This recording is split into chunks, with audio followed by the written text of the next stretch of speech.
right. Okay, we are back with another episode. Y'all, listen. We got a lot to discuss in this episode today. We are about to get it started. So make sure y'all share. We got a lot to discuss in this episode, okay? A lot to discuss in this episode. So, hold on, y'all got to put a Band-Aid on my arm. I had scraped my arm today out walking because a dog came. Give me a quick second here. A dog had came and I was walking away from it. I don't know why I got jumpy because I see that dog every day when I'm walking. But this particular time, it shocked me because it started coming on and it just shocked me. And I had a little tumble today. Okay, I put the Band-Aid on. Had a little tumble today on scraped my arm. But nevertheless, I was out walking.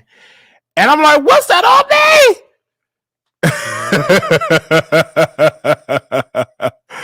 What is that on me? What?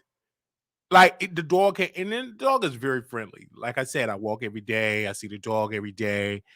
And it came up on me, and I didn't know. I thought I was getting robbed. So my nerves, and I just had a little tumble. That was my fault. Because, when I'm out walking, I'm in my zone, which, I'm just in my zone because I listen to so much music.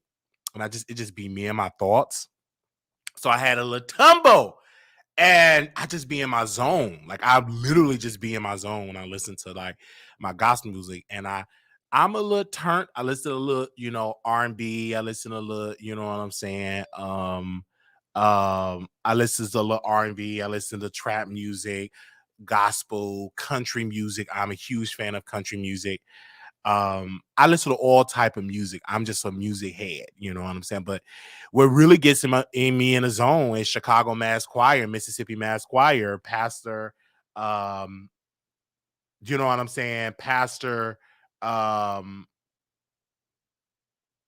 okay, Pastor this and Pastor that. So I really have been just on it, talking about all that type of stuff. So we were definitely putting in, okay. I was talking about a lot of things, Pastor. So I feel like our president, he fell down. He fell down and he got up. Oh, yeah. The president, he had a tumble. Yeah. And he got up and got up. Yeah, the president had a fall. And I feel bad when the president be falling, but I blame the Secret Service. Now, I know when you're around elderly people, you're supposed to be on their side. Okay? Now, I just got to say this in the spirit. Thank you so very much, whoever dropped that comment in there about President Biden. We're going to talk about that. That wasn't on the list, but we just going to follow y'all today because y'all the producers. But why he ain't got no CNA or no nurse beside him? That's the failure of the Department of Defense, Department of Health, everybody in his organization. President Biden can't keep his, can't stand up like that. He's old, up in age. So it needs to be somebody in his, help here, a nurse. I'll do it. I'll be right on his side. So Jessica, I'll be ready to hold him. Put a gate belt around him, put a little gate belt. So I personally believe that, in my humble opinion. Like, he needs somebody that can really help him because he had a tumble. He had a couple of tumbles. You know what I'm saying? And it's not right. That's our president. And I don't want to talk bad about our president because, number one, President Biden have been doing a lot of good. You know what I'm saying? But some of the stuff, and I just got to say this about President Biden. Y'all want me to talk about him. I didn't put him in the title today.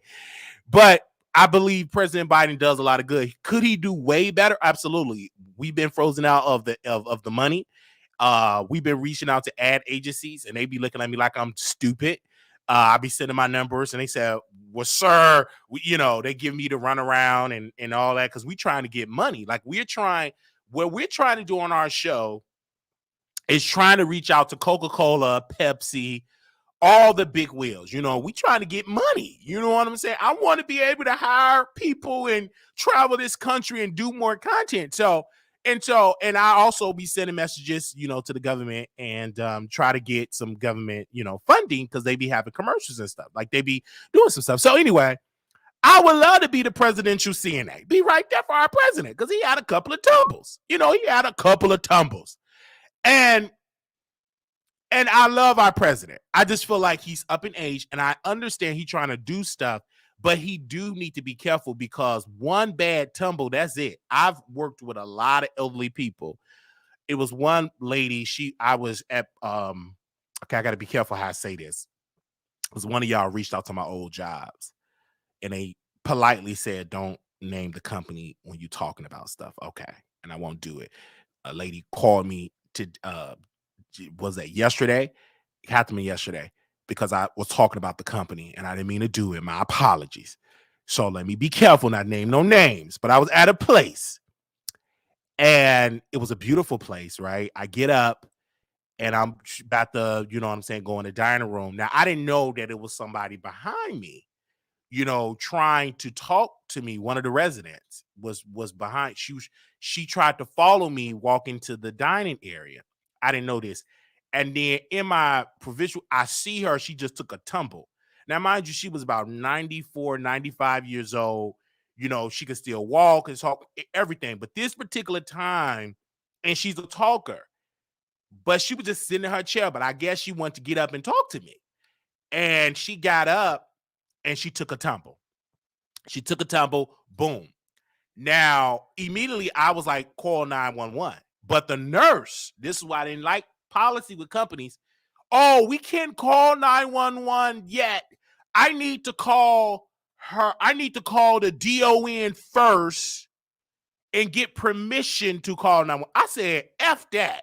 I'm calling 911. Or you can't do it, Marquise. You're not the nurse. I said, skip this. This lady, she's hurt. She's injured. I'm called, and while she was doing all that, trying to call the DON, cooking it, I didn't already call 911 before. Like 5 they was up in there and getting up out of there. She had a fractured neck.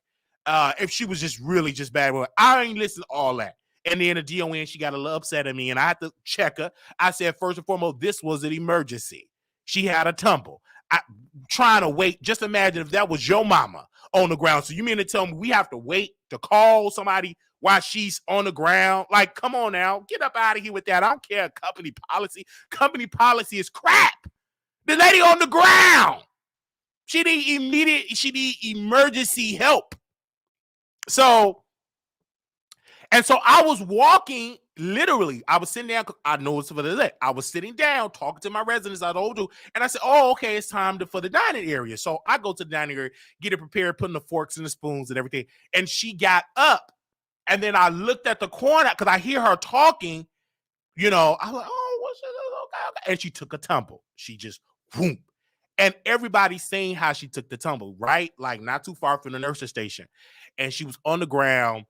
And the nurse was like, don't touch it, of course, but I can't call 911 because we have to get permission from the DON. I override that because, number one, I'm not going to listen to that because it's stupid. And I'm going to call the ambulance. You know what I'm saying? I'm going to call them. And so that's what I did. And so she didn't last long after that tumble. She did. Sweet lady in her 90s. She just didn't last long. In there. She just, you know what I'm saying? She just didn't last long. She had a tumble. She didn't last long. I've seen plenty of people that it was one lady in this same particular facility talking everything, right? Her husband was cheating on her, right? He moved on. He put her in a dementia unit, and he got him a new girlfriend. But this time he wanted to be a good husband and take his wife out for lunch. Took her out, got her in the car.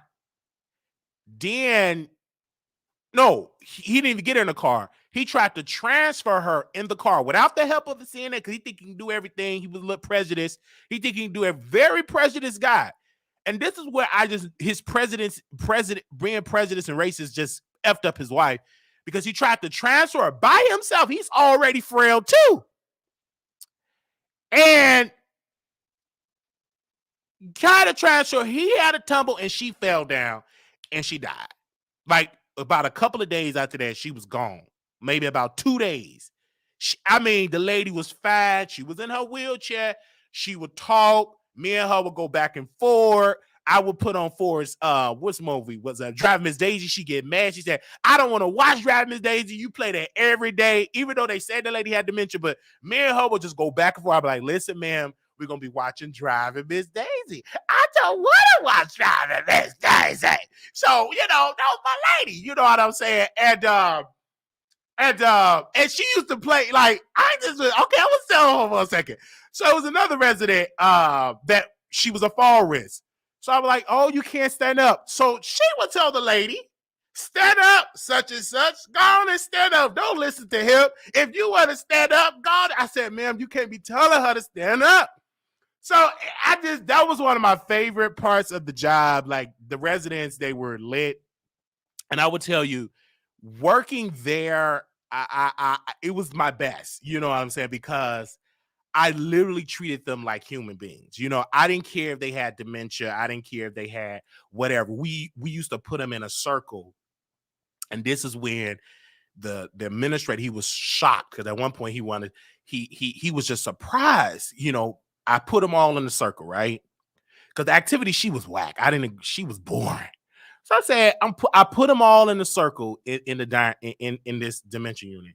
And they all start talking about they coming up, about their husband, about being a little girl. And we just had regular conversation. I followed them when they start talking about their mama and about when mama come out. Whatever role I follow them, right? And everybody was so shocked that I could just demand this attention, very, very shocked. Have amazing conversation. And I didn't know how prejudice like racism, I didn't ever feel it like that until I worked in nursing homes, right? And I remember I was talking to this elderly lady sitting down. She was having a good conversation. And her son said, he said, I learned something new about my mom every day. I never seen my mom talk to a colored man like that. He was an older gentleman. I never seen her have a full-fledged conversation with a colored man. And I'm like, and the nurse looked at me like, don't say no, Marquise. I'm like, who is colored? Anyway, I never heard of that word, like, unless it was in a movie. Like, what? Did this man just say he never heard his wife talking to a colored man? Like, you didn't have to say that. Anyway, I had to just get up because I was a little shocked. I was a little shocked. I'm like, what the word that man just say? He never say his mama talk to a colored man. He just called me colored. So, even though that place was sweet, but it was some people there that was racist. It was one lady, I was helping her to go to the restroom, but this particular, she had a bad day. She looked at me, get your black paws off of me, N-word. Like, I said, would you like, I said, I had to take you to the restroom. And I ain't never gonna let an N-word take me to the restroom. And she said it was so much. So now, mind you, you pissy, you need to be changed. You need to be changed. But the racism was just, it her like she just couldn't stand black people. And I ran and I cried. Because I never was called an N-word by a white person before. That hurt. I was a baby CNA. I ran in that restroom and I cried like a baby. Oh, she hurt my feelings. I cried. I was ready to quit. I put in my 2 week. I don't even know if it was 2 weeks. I told her, I said, I gotta leave here. That lady called me N-word. I'll do my job. And so one of the ladies, they had to explain to me that they got dementia, they come from a different time and all that. But I was ready to quit. was ready to I was a baby CNA. I was probably a CNA about 2 or 3 weeks as a CNA. So I wasn't used of the N word like they just was saying. I'm used to it now, but in the beginning, that used to hurt my feelings. That used to hurt. That's a lot of other stuff I like to say, but I'll hardly have to tell them stories on the other side. But it was, I mean, like I had some stories to tell because all pretty much in my first career, I worked with a lot of wealthy white people. They were older, but they had money. It was, I mean, media executive, managers, athletes, like they had money. You know what I'm saying? This was, I mean, they had money, like generational wealth. One lady, she said she never been poor. I remember when she asked me, she said she used to read the newspaper. And this particular time, they were talking about Inglewood. They said something bad about Inglewood, so they knew I was from Inglewood. And it's just a lot that I wanted to say. It's so many stories I could just tell you, but it was a lot just doing that job, and you really had to understand it. But I really stood up for my community, and I never backed down. Even the administrator, he respected me to the point because all the other black employees, they would put their head down when he come in. And they said, "Oh, Wiley, you always talk to him with your head up." I said, "Of course, I'm a man. He a man. I'm gonna talk to him when I go because before I was a CNA, I started as a janitor. Give me a second.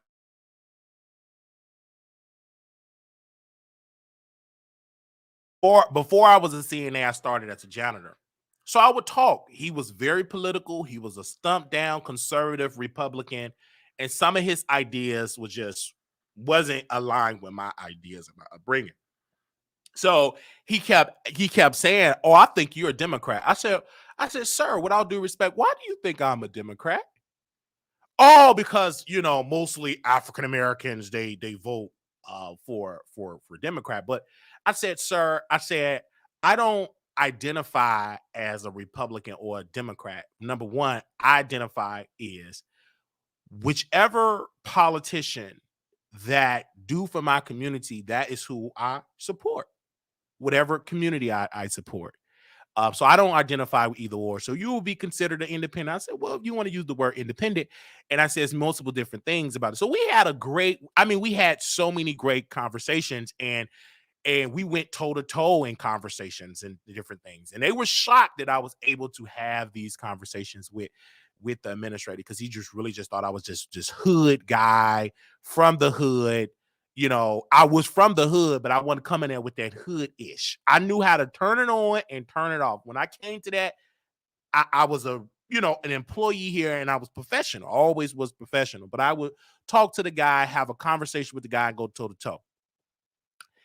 And then this is why it's so good. Give me a second. This is why it's so good that you got to have allies when you work. So one particular lady, she got fired. She used to work in the kitchen. She got upgraded to be an assistant, to be the scheduling assistant to the administrator. And I wanted that position. And she got fired. I don't know what happened, didn't know what happened. So I leave and I go to another company that was paying me a little bit more money. So I needed her to give me a reference because me and her had a good relationship. So she gave me a reference and she said, "I need to tell you something. I never shared this, but now you're not working with them anymore. I can share this." The reason why I was fired, we were in a meeting. And because at that time I wanted to get a raise. I remember this. I wanted more money and I requested more money. It was time. I've been there for about 3 years, never got a raise. I'm like, when I'm getting my raise? Anyway, and I wanted to move up. They kept rejecting me. That's when I knew racism is real. And me and Jaguar, we worked at the same place. So in the meeting that they had, it was her, the administrator, the DON. So my name was brought up, and he said, "I want to let Marquise go from the company." This white woman, me and her were cool. She said, "Why? He show up on time. He's one of my best workers. The residents loved him. Why do you want to let him go? Like he haven't done anything wrong." And she said shortly after that meeting, they let her go. They let her go. And it surprised it. Number one, I said, "Oh my gosh, thank you." And I told her you didn't have to defend me or whatever case may be. Uh, but it's just something in where your name is just being trashed, and that guy will come in, smile, looking at me, but he didn't like the fact that I wanted more money, and I did because, and we used to fight for more money, and I was a little, I was an activist in a sense because I would encourage my coworkers that I said, hey, when they have that meeting, we always say we want to raise. So and word got back to him that I was that type of guy. And I was. I really thought that they was underpaying us for the area that they were in.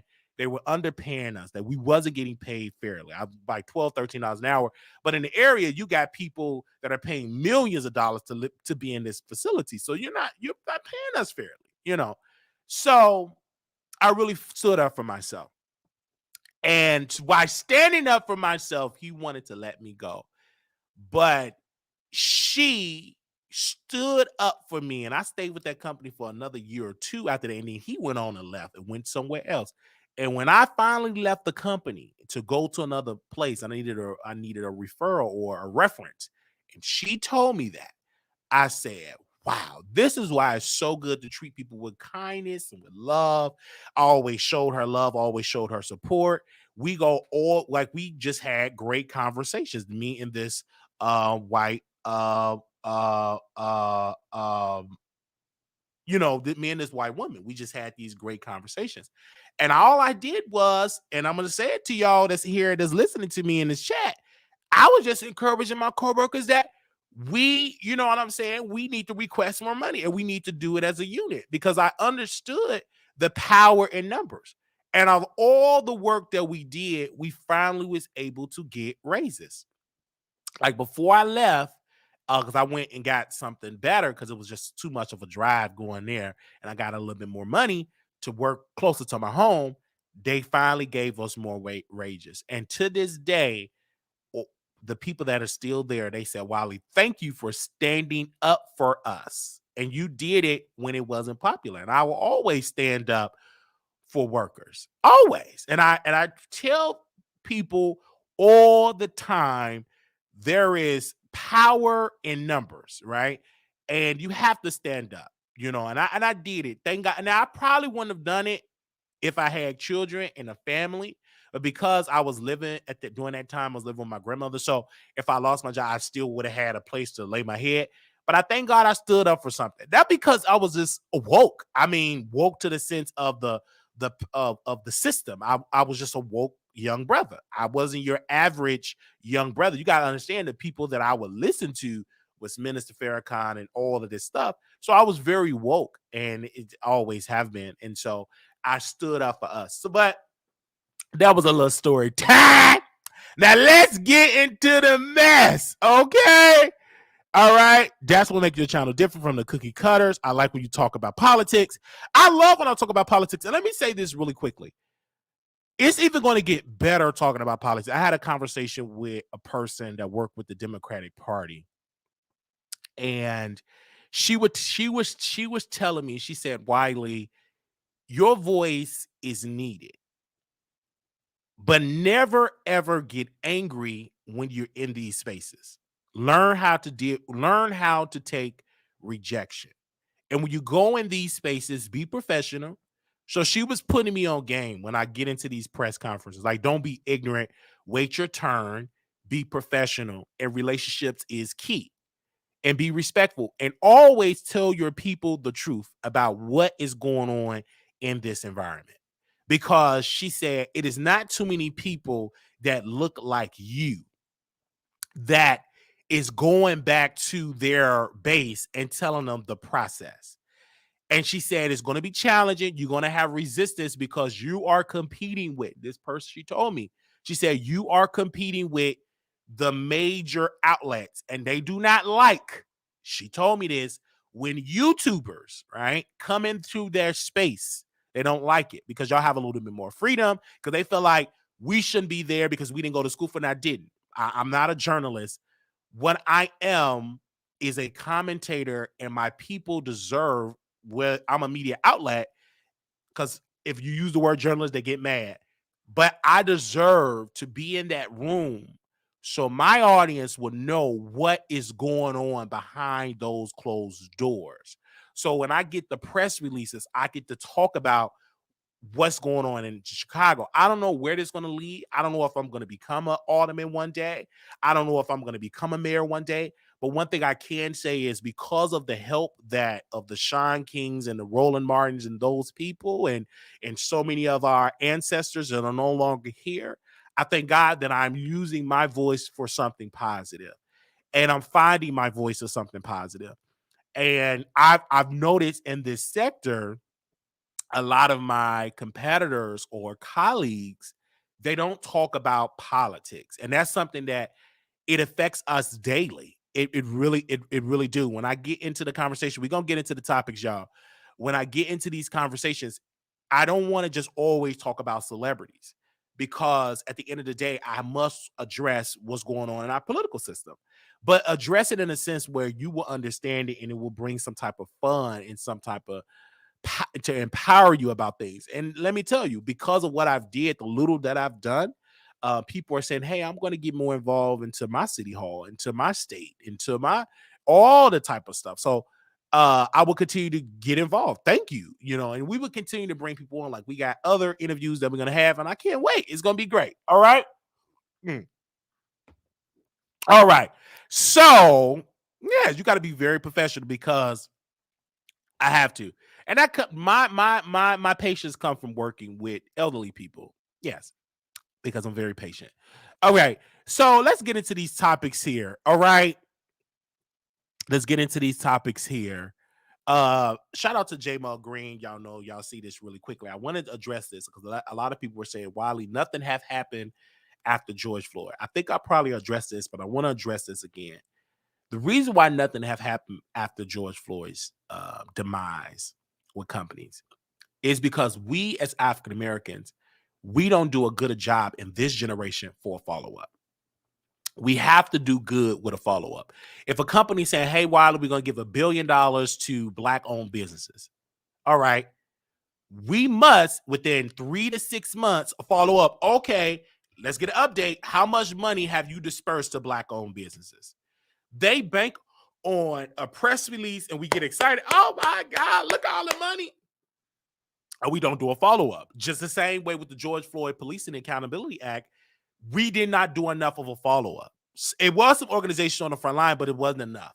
We have to stay on these people constantly and spend our resources there, because when we don't do it, other organizations are doing it right now. Do you know it is organizations that pay people big amount of money just to speak to Congress people, just to speak to city council, just to be out there networking and out there pitching their ideas, and they're getting things off the table while you sleep and while you talking about Cardi and who better, Cardi or Nicki. It is organizations that pay people to go out to state capitol, to Capitol Hill, to local county government to get things off the table.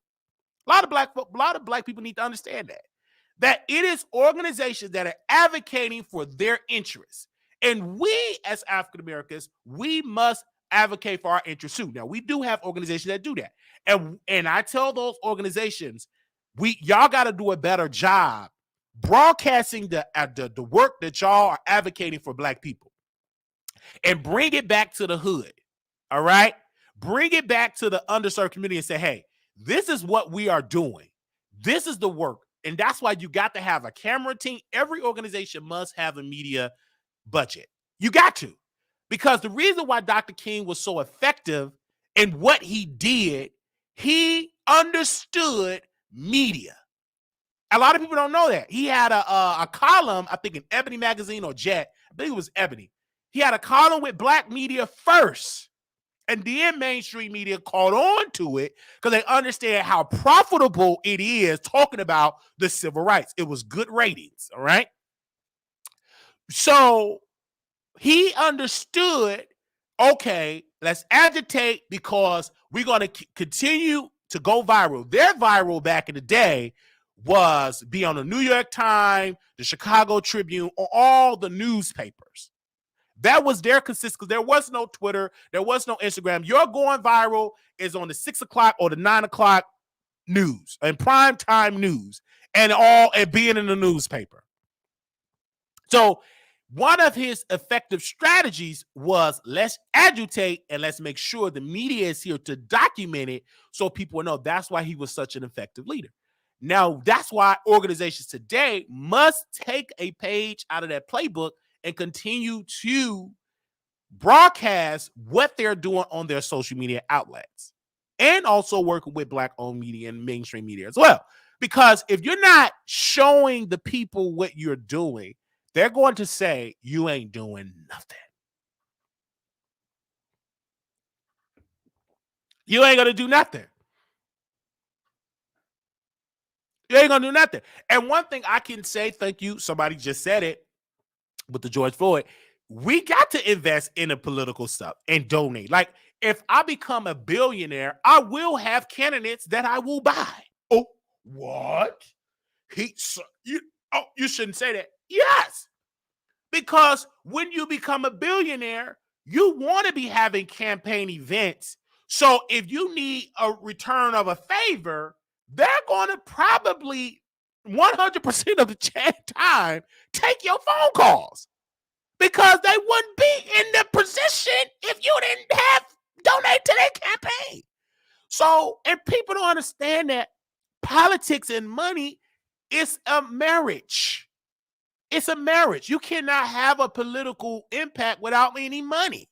That's a marriage. You got to have money in politics. And one thing about when you look at the White House, when I was at the White House, I didn't believe this. Roland said it, but I had to see it for myself. When I went to D.C. a couple of years ago, there is one federal agency that share the lawn with the White House. Only one. And that is the Department of Treasury. Not the Department of Defense, not the Supreme Court, not the Department of Agriculture, not the Department of Transportation. The only department that shared the lawn with the White House is the Department of Treasury. Money and power goes hand in hand. In the scripture, it even talk about money answering all things. Okay?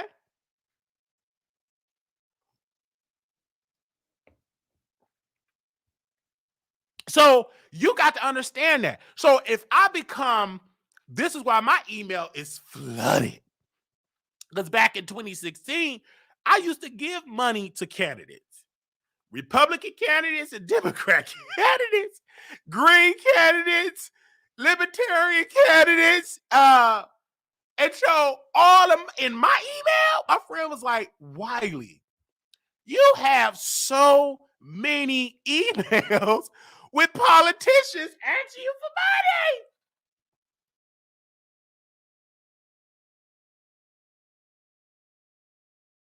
money. Like, when you check my email, nothing but politicians, Republicans, Democrats, all of it. Like, literally all of them is asking me for money. I ain't got it. Because, but I will continue to give 5, 10, or whatever. Because people need to understand, excuse me, if you have 3 million people giving $5, that's money right there. So it is money in smaller donors to give money. And so what I tell African Americans, we must pool our resources together and fund candidates. You got to. You have to. We have to have campaign events. So when you make it, or when you become like in the middle class, or when you become in the business, like my aunt, she was very successful, her and her husband, my aunt and uncle, they own a cleaning business. One thing that they went to state dinners, they went to campaign events, they took pictures with President Obama, they donated $10,000 to his campaign, they donated money to the governor, they donated money to the mayor, They housed them in their home, some Arizona, and this is my aunt and uncle. And I remember them saying, they used to tell me all the time, Wiley, you have to get involved politically with your money. One thing that these politicians respect and they listen to is the green, is that moolah. My uncle used to do this all the time. This is what they listen to, is this. And I just remember my uncle, where he was able to get, opportunities that I felt like he wouldn't be able to get if they weren't actively involved in their community. So back to like the Jamal Greens and stuff like that. Like, we must preach that to our people, and we must be in our inner circle. We must utilize being a voting base and also being a base of a donor base and donating to campaigns and putting and pocketing, and say these politicians, they belong to us. So when they get elected, they know if they want to get reelected, we got to listen to what you're doing, because in order for us to get reelected, I got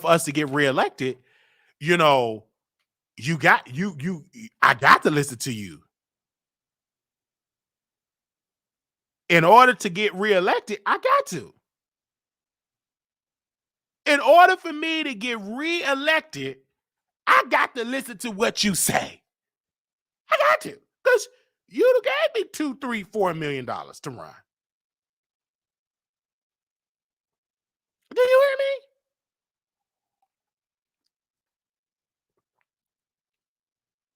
So that is something where you have to do if you want to make it in this society.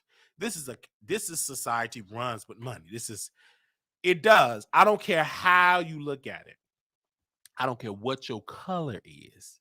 You got that green, they will have to respect you, even if they don't, because you got the money.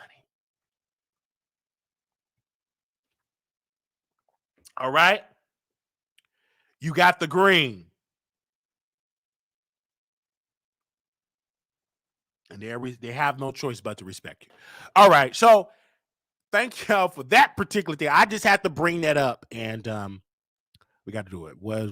I can. I ran to my phone. Where in the Bible? Okay. You want to know where it's in the Bible? Give me a second. Let me go to the word. Let me go to the word.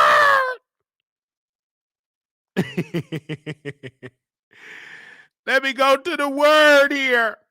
If you go to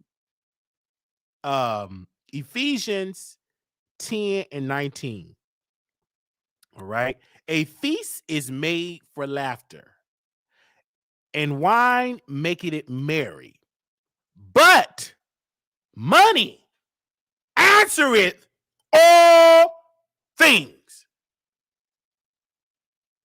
Do you hear me? In the book in Ephesians,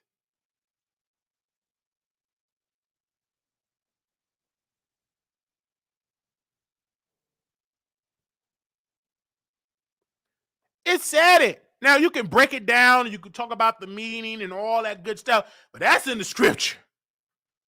I need some money.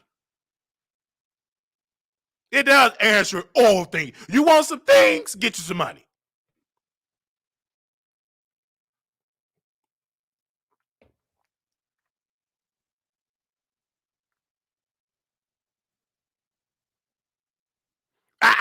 I don't know how to break it down, but it answers all things.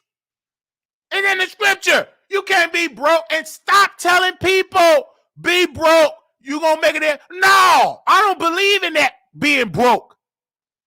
You live in, especially if you living on this earth 85 nights. You mean to tell me I got to live in pure hell? How can I worship? I got to say this. How can I worship God with all my heart and my stomach is growling? I'm living on the street. I'm semi-homeless, living in my car. Ecclesiastes, I'm sorry, Ecclesiastes. Thank you, SI. In Ecclesiastes, I'm so sorry, y'all. It's been a little time. Ecclesiastes. So how can I do all this and I'm broke? And then in the Bible, in Ecclesiastes, I'm sorry, it said money and answering all things. It's kind of hard to serve God and you broke. It's hard to do it. You homeless, broke, need a kidney transplant. You out in the street, it's cold, you out there, and it's hard.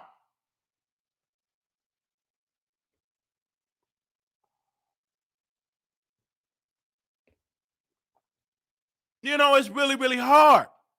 And that's why we got to teach our people about the power of credit and the power of education and the power of a trade and the power of being a boss and the power of doing for self and the power of, you know what I'm saying, understanding that, because we have to preach that.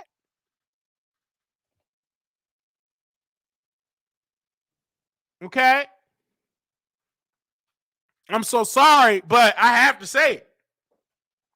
I don't want to be broken poor. I want to be able. I look at my grandmother all the time.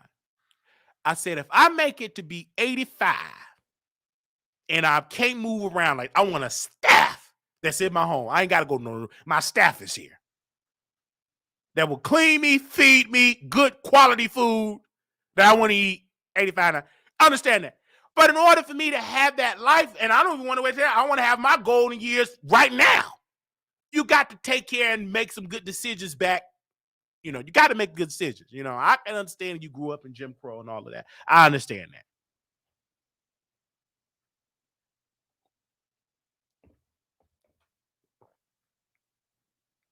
So I don't want to be broke. I don't know about y'all. I don't want to be broke. And I dang gonna sure ain't gonna have hundreds of people watching me and you ain't giving out, I ain't gonna ask for it. I ain't gonna do that. That's one thing that I learned from Larry Reed. He used to tell us and a couple of brothers, he said, never do a show and don't ask them people for no money. He said, because you entertain them, you make them laugh, they is addicted to you. So don't never feel ashamed to ask them for a 5, 10, or whatever. You entertaining them. Do they get mad when Beyonce perform on that stage and they pay thousands? So they should. That's one thing I have to say. And I have to cut a lot of people out with all that trash, telling me not to ask when you paying all that money for Beyonce, when you paying all this and stuff like that. I'm going to ask. Hey, help me out. I need it. Hit the cash app. Buy a t-shirt. Buy a mug. I'm going to ask. I don't know about y'all, but somebody going to do. Think I'm going to sit here and do all the entertainment for free? No. I can go and work on a regular job for that. Of course I'm going to ask. Yes, I'm going to ask. You got a lot of other people asking. I said, of course I'm going to ask. What do you need? Microphones, more lights, more cash, more, you know, I don't actually, I will tell you how much I need. Closed mouth don't get fat. I will let you know. I got 100 people watching me around the world. I ain't asked for, baby, this is a church. And every church that I went to, they asked for offering.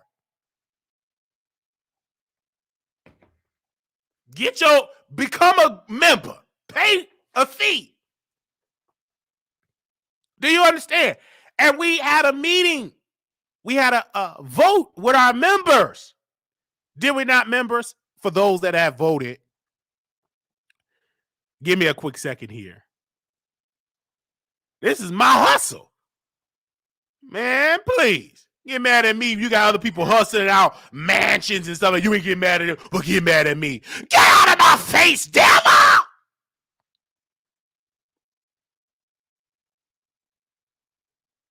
So I asked my members to vote. And I said, vote today, this day, for, do you want the chat to be members only? We asked the members. And out of 20 votes, we got more members than that, but 20 people have voted. 60% said no, don't make it. Only 40% said yes. 6% said no. That's why voting matters.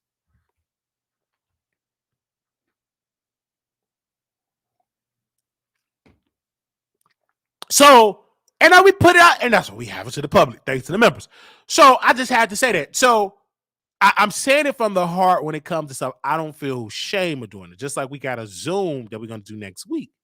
And we really going to get into some things over there and really push the envelope over there. Because we'll be back, in Chicago, and we're really, really looking forward to it. But I don't feel shame asking people for nothing. I do. I ask the people all the time about things about my show and about how can I make the show better and become a member. And we put it back into the platform.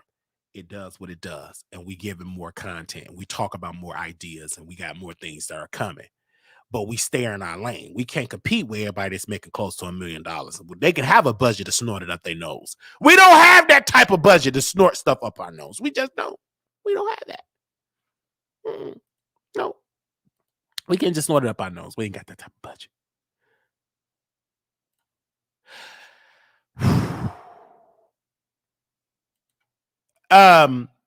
DC Young Fly, his girlfriend, baby mama, have went to glory. And I blame her.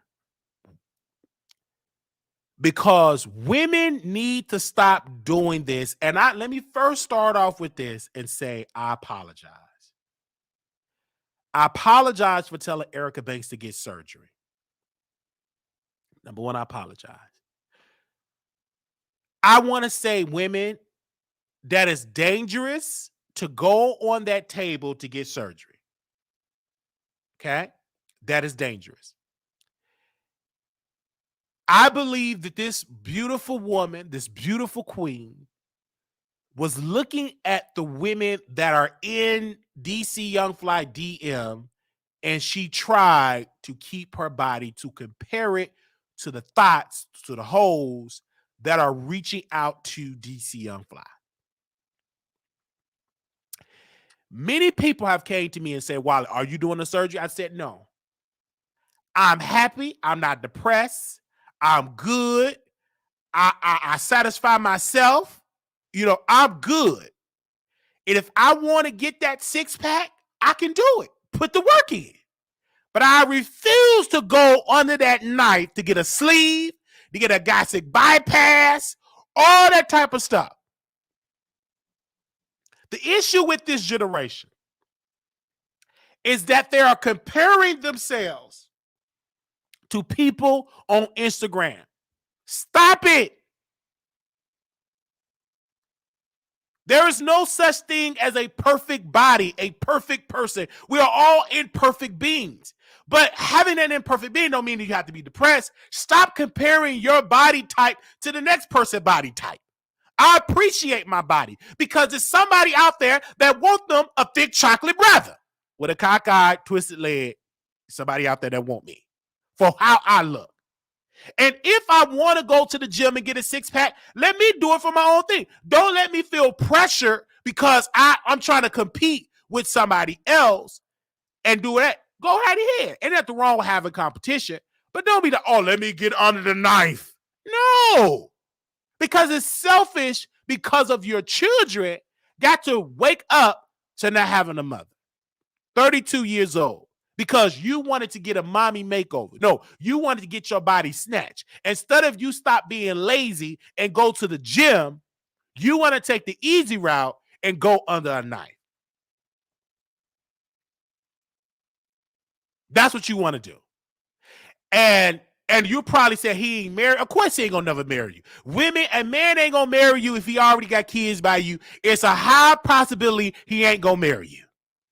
You done already gave him the cookies. You already gave him babies. Why the hell do he need to walk you down the aisle and put a ring on it?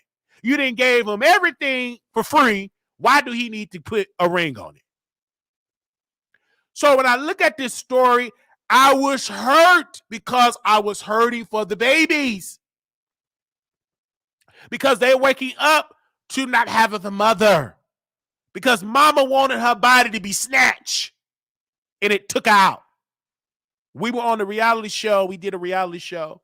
And one of the producers, I believe, on the reality show that was associated with the show, we get a text from one of the producers, and she said, "Pray for the family." She had passed because she went out of the country to get some surgery, and she died on the table. Now, but the lady was good looking. Like, she didn't need the surgery.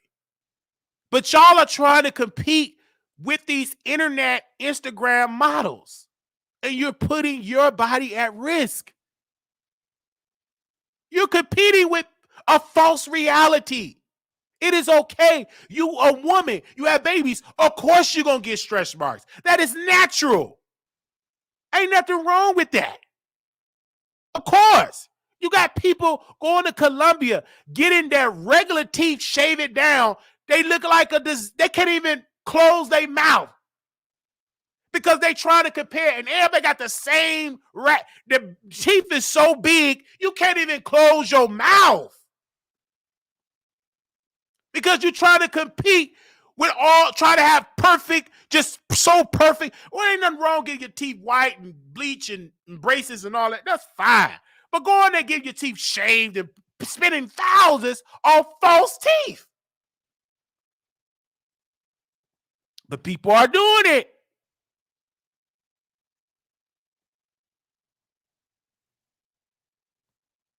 And so when I'm looking at this situation, a beautiful woman, and DC should have put his foot down. Like, baby, you don't need that, sir. You're beautiful. You don't need it. You don't need the surgery. I'm so tired of these weak, pathetic men that let their wives, in this case, they baby mamas, to go on the night. Put your foot down as a man, baby. You don't need that. What we can do, you want to lose that fupa? Let's hit the gym together. I got the best money to get the best trainers. You don't need to take that right, baby. Understand what I'm saying?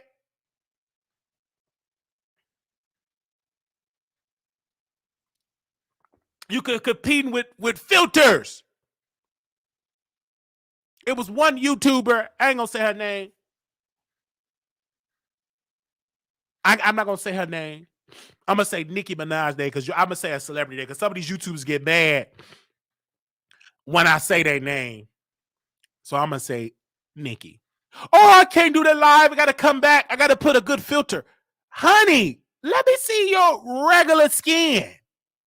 Just like when I was looking at the Monique interview, and then when Derek posted a video of her, she looked a disaster. She don't look like that. She look like a totally different person. Like, I don't mind you wearing a little. I don't mind. I want to see you natural because you don't look like that, baby. When Derek posted that picture of her, she didn't look like the lady with all the makeup. She looked totally different.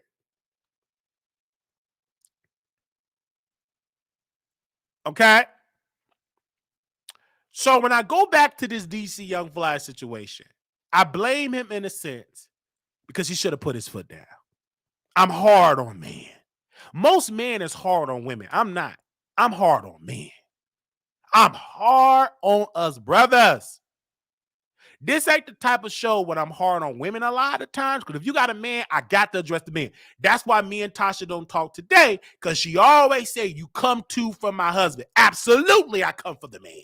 Because, historically, a lot of men, they don't come for the man. I do. I said, put your husband on the phone. We had another chick. I came for her husband so bad, she put her husband on the phone, and then her husband started to agree with me. I said, put your man on the phone. Hush, you're a woman. Put your man on the phone. I want to talk to you. Put him on the phone.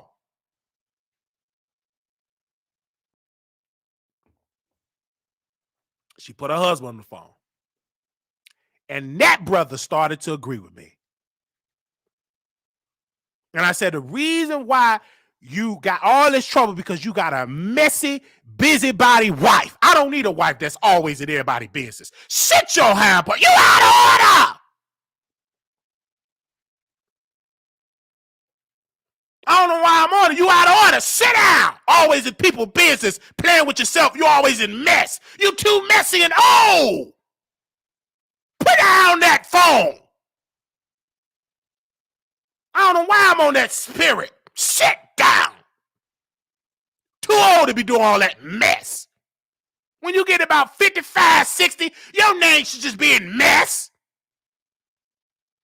Old and messy.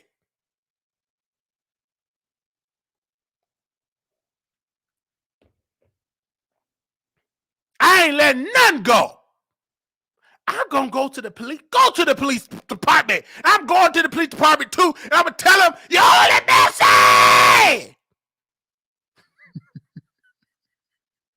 So, I did not say that.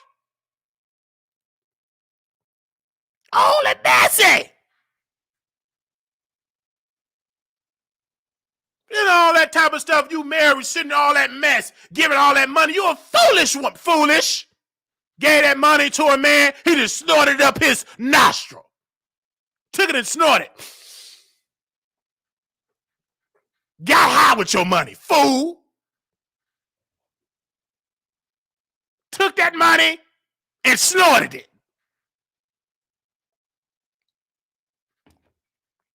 Not even a good, went to D.C. Now, you're supposed to be going to D.C. for pride. You're supposed to be there for pride because you out of the closet and you snorting powder up your nose. Fool. And can't address it because you're guilty.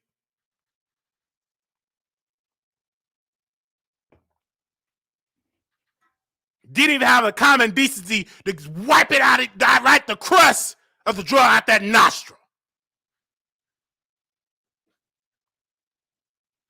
You don't want to address it.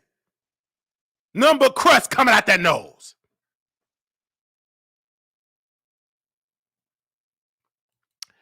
Anyway, and she haven't been the same since.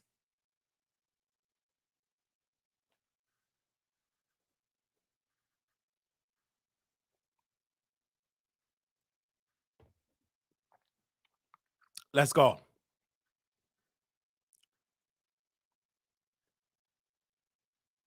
Okay. Let's move on. Woo, glory. I felt that right there. All right. So I want to say shout out to my producers. Because my producers always put me on game. And this is why I have to stay on Instagram. So I was on Instagram, and one of my producers said, hey, Jason Lee is live on Bingo. So I went on Bingo, and I said, hey, Jason, I would love to interview you. He said, hey, Wiley, I'm not doing any interviews right now, everything, but thank you for having my back and continue to give them hell, and I know you are a troll, all right? And I want to add on to this. And then he also said it was a guy that I interviewed that is not his boyfriend. He said, the guy, I don't allow people to play in my butt. I'm a top. Right? So this is why I know that he will come on the show. Because the brother is watching the Wiley Show. And I'm in a good space because I understand my lane. And when people say I'm a troll, I take that as an honor. Ain't nothing troll. That's a good word. That ain't no bad word, trolling. Ain't no bad word. All people on this internet, they be trolling. That's a commentator. You got one that trolled, stuck it up his nose. And you got Jason Lee. He have his trolling days. And Wiley is, you can say what you want to say. Okay? So, but the brother watch my show. And this is why this guy that snorted some up his nostril, I don't know. They say he snorted it. I don't know. He's upset because Jason and I have a line of communication. Because we never burned the bridge with Jason Lee. We never burned that bridge.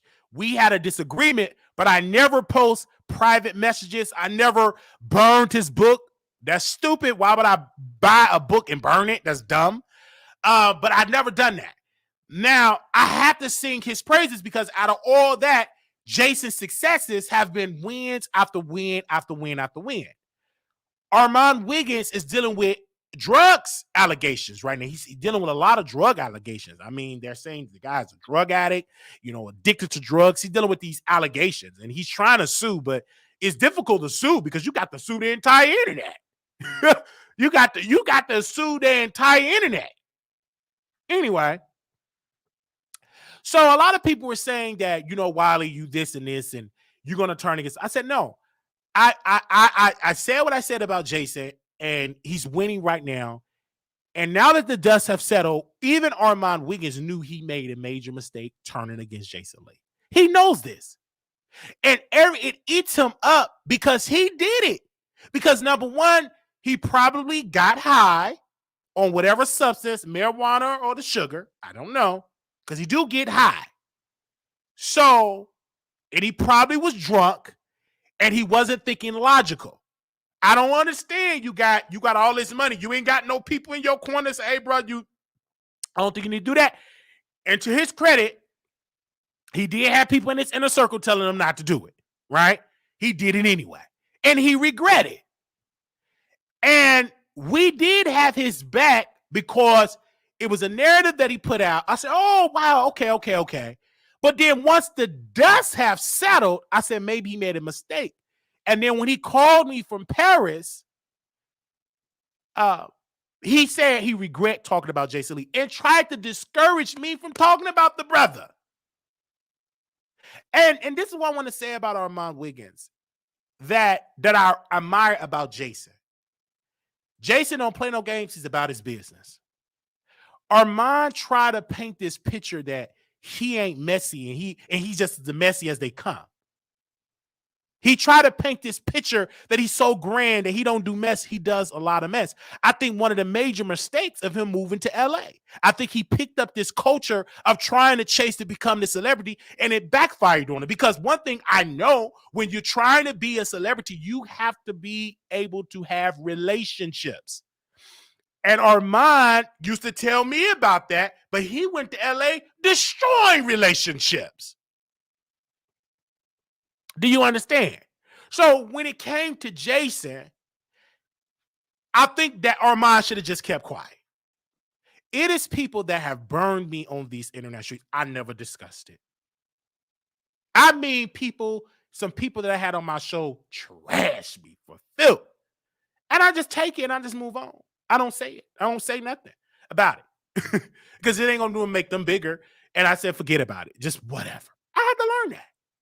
And so when it came to Jason Lee, when we was on there having a conversation, I said, the brother watching my show. And he will come on our show. That it's going to happen. I'm going to manifest. It's going to happen. I'm going to go to LA. It's definitely going to happen. I'm going to go to LA. And when I go to LA, it's definitely going to happen.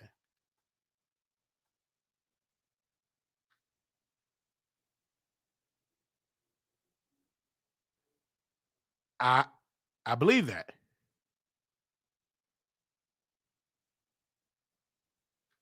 Give me a second.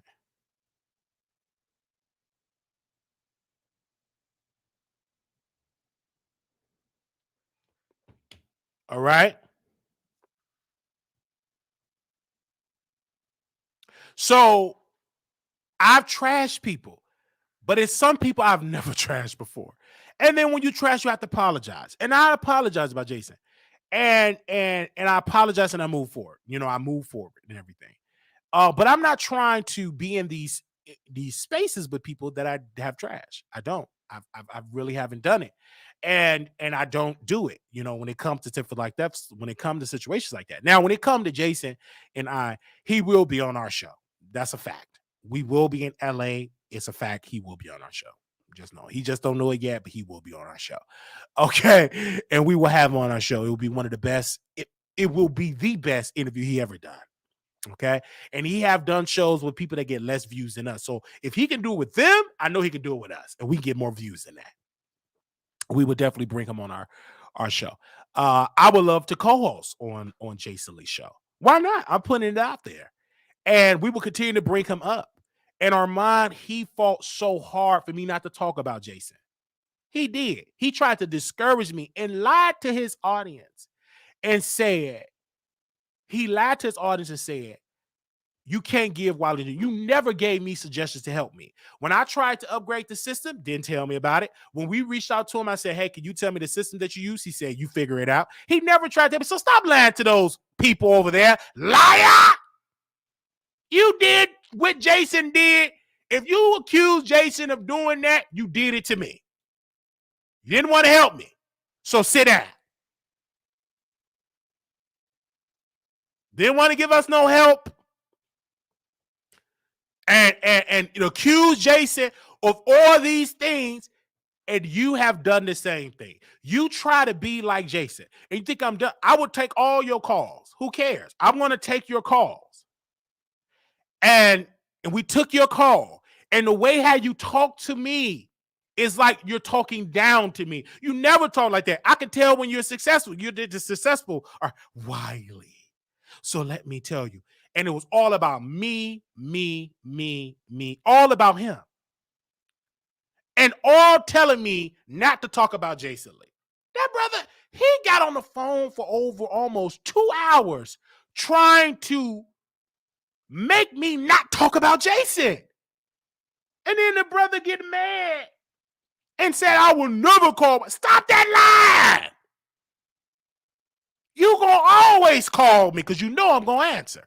Because you know we have an unspoken love for each other.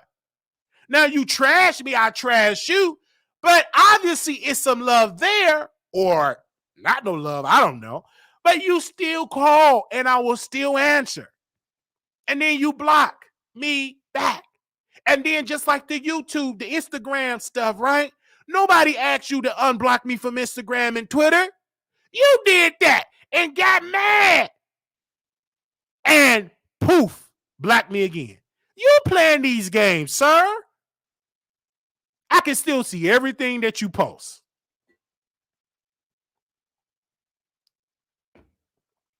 So blocking me from social media doesn't make any sense. I respect Jason. He blocked me. He got me blocked. He don't do all this unblocking, blocking, unblocking, blocking. It is what it is. But I thank God we have the communication there. And we're talking, and I love it. And that's why Armand Wiggins is upset, because he don't have that type of conversation. He's shocked. Now, how is Wiley still able to talk about these people and still had a connection? When I make an appearance on Jason Lee's show, it would be so entertaining. Because there is nobody in media today that looks like me. I watched them all. They don't look like me, talk like me. They ain't me. So if I can be me, it would be great. So we will continue to do it. And I thank my audience. Because at first y'all was asleep. My audience was asleep.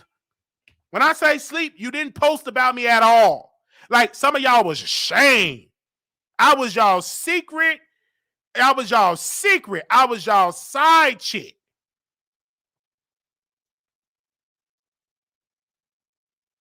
That's how it was. But now God have sent more people that ain't ashamed to tag me in no posts. God have sent me more people that will send emails on my behalf. You need to check Wiley. It was a Facebook message that we had today. Somebody really good reached out to us because y'all reached out to them. Said, brother, I keep getting emails about you. Let's connect. Let's do something. I'm like, okay, brother, whenever your schedule open up, let's do something. Because y'all are doing it. And people say, I ain't going to treat him like the side chick show because he give us a damn good show. So we're going to show that we love Wiley. And that's the type of people that I need. I need y'all to be more vocal. Be more vocal. Tag me in your stories. Tag me on Twitter. Be more vocal. Because that helps all of us.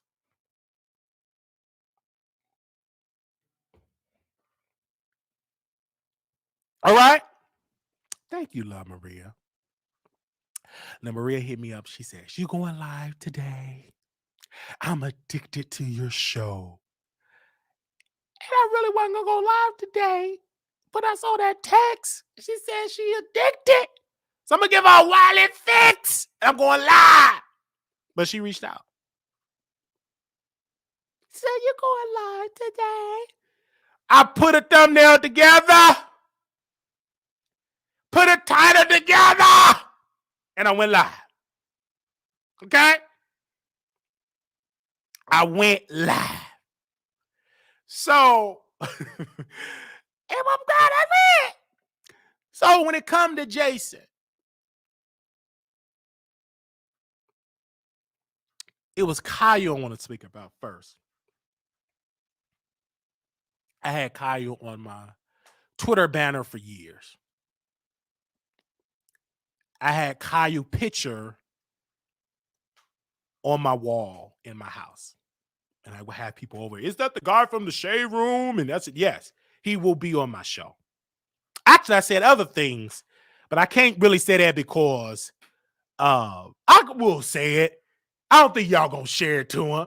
But I said that will be my man. I'm gonna say it. I'm gonna say it.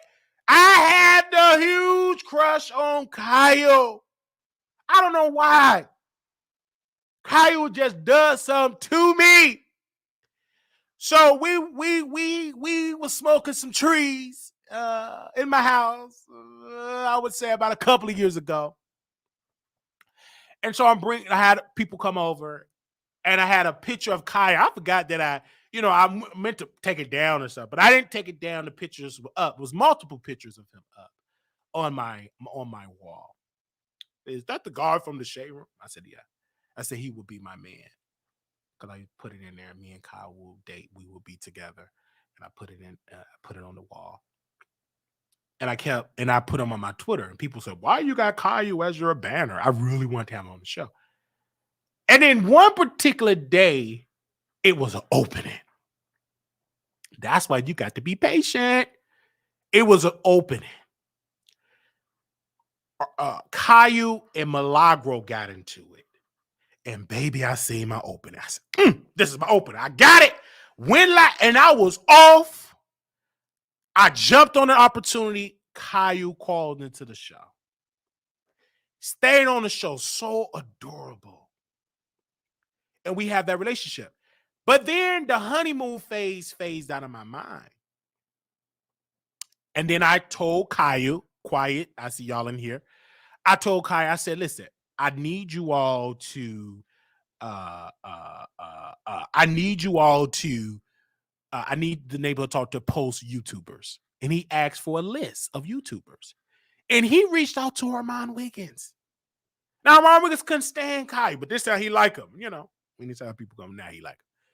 He told Kyle. Now, Kyle didn't tell me this. But he told Kyle, don't put Wiley name with my name. That guy's foolish. And Kyle listened to him. That's his platform. That brother try his best to separate. But he can't do it because we in his mindset, in his algorithm, we are in his base. We there. We are in his base. He don't like it. He can't stand it because every time we talk about it with his name and the title, his people gonna send it to him because we talking to his audience. So he told Kai, don't post me with Wiley. Now, mind you, he would have never got posted if I didn't bring the suggestion up. I could have easily said, forget about it, just post me. I spoke on the behalf of my colleagues. Did I not? I tell Kyle all the time. I tell Angie all the time, put the respect on YouTubers. Y'all post the TikTokers, but y'all don't post us. And that is why I started my own website. We did a YouTube spotlight. We spotlight Scotty by Nate. She was our first YouTuber we spotlight. And we got another YouTuber that we're gonna spotlight on our YouTube channel. On our website. And I said, let me just start my own platform. Started my own platform. I'm not the best, but I said, we're doing it with limited funds. I said, let's just start it. And it's going to get better and better. And I'm surprised for it. It could be way better. We ran into some glitches, but it's going to get better and better. You know what I'm saying? So, and I have a vision, and I thank God for it, because I just got tired of people not posting me and my counterpart, really me, right? And my people, but they weren't posting me. And I said, oh, okay, let me start my own. Why can I not start an Instagram blog or my own blog? Why not? And I know it will grow. And we put the ads on there. We were successful, and we put stories on there that did very well. Some stories do better than others. It is going to take time. Nothing grows overnight. Just like YouTube, I have to learn things that worked and things that don't work on YouTube. So it's all of hit and miss, and it takes time to learn your craft, and so you have to learn it. But when it comes to Jason Lee, I look up to that brother. And in my closing thoughts about Jason, that brother showed me that it is possible to be a boss in Black. It is possible to make a name for yourself in this community. It is possible, though I am messy, but he's a messy to a certain extent, but he also have good relationships with the business. And one thing that I've learned from Jason and learned from the business, that I have to get the numbers up, because that is how you leverage. Because when I reach out, and if they can see I got 10 million followers, I will be able to get a whole demographic of people on my show, because you can leverage that. That's because that's power. That's undeniable power. And a lot of us can't get the people on our show because we don't have the numbers yet. That is a situation that Armand is running into. But once you get 10 million followers, that's just, I use the word 10 million, and you're averaging 60, 70,000, 500, 600,000 a video, 2-3 million a video, then you can leverage and get more A-list people on your show. And it would definitely happen. Some people get a blessing where they interview a celebrity and they go viral, they make a name for themselves. And for us, it's going to happen. So somebody's big going to happen on our show. It could be Jason, could be Beyonce, could be Brandy, could be whoever. But it's going to be somebody. Either they're going to call in or I'm going to run into them. But they're going to drop some tea, and it's going to take this show to the next level. And I'm getting close. I don't know who it's going to be. I don't know what story I'm gonna take. I just don't know. If I knew it, but it's something about to shift. And then all of the work gonna pay off. It's gonna happen for us. It's going to happen. It's all about being consistent. That's it. And don't give up. I want to give up multiple times. But when I tell you put on the work, God will deliver. Just continue to work hard, and God will truly deliver. But to Jason, I want to interview him. And y'all reach out to Brother Jason. That's why he watched the show, because y'all be reaching out to him. Y'all reach out to him. You ain't got to worry about watching nobody else. They ain't live. They sleep, getting high. They ain't worried about going live with y'all. That's one thing that we do good. We go live a lot. Our competitors don't go live like that. They get too busy getting high, sleeping, and getting high, putting pipes up their nose and stuff. And so we go live a lot. One thing our counterparts don't have. And that's one thing our minds just say, he only go live when I go, liar! Half the time you don't go live like that because you making good money. I get that. But stop that lying. I don't have to watch you because half the time why do I go to sleep? You ain't that funny like you was. I'm more talented and gifted.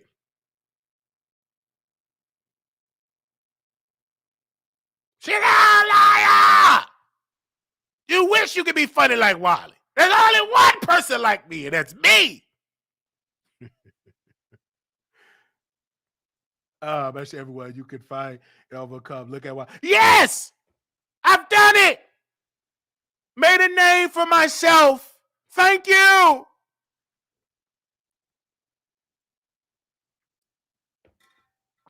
I will continue to work hard. And Jason said, continue to give them hell.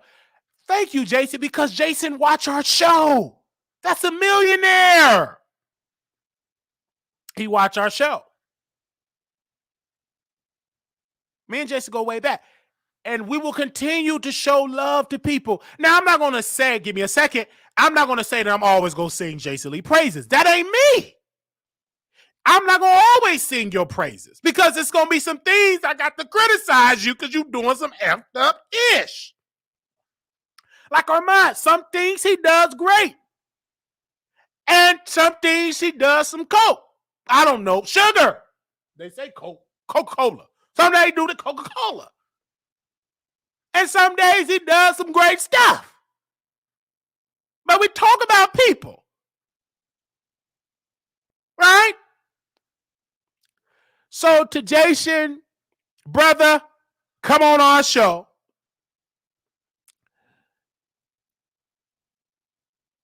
I need you on our show, brother. I'm going to keep asking. I don't know about y'all. You have not because you asked not. I'm going to keep putting that request in. I don't care how mad you get. Come on the show. Because we're going to wake it up. All I want is a 15-minute interview. That's all I want is 15 minutes. That's all I need. It's 15 minutes. A 15-minute interview with you will change my career for the better. That's all I'll ask is for 15 minutes. Can you reach out to him, Soldier Girl, Love Maria? Send a message and tell him to come on our show. All right?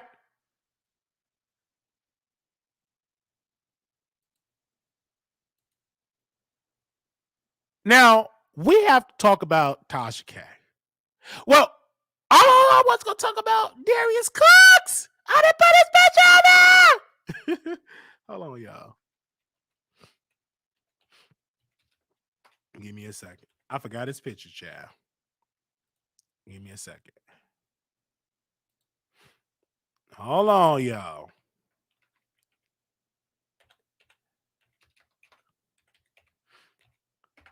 All right. So Darius and Tasha was pissed. And let me tell you why she was pissed. So Darius decided to post the interview with Tasha K on her app for free on his Instagram.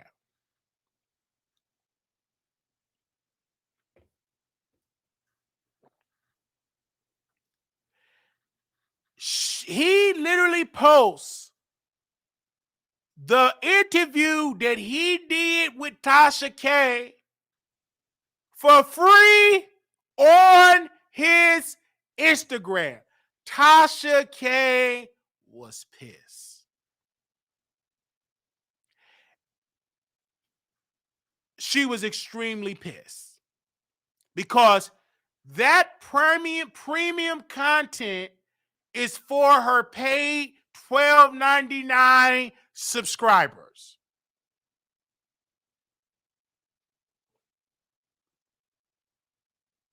She was extremely pissed.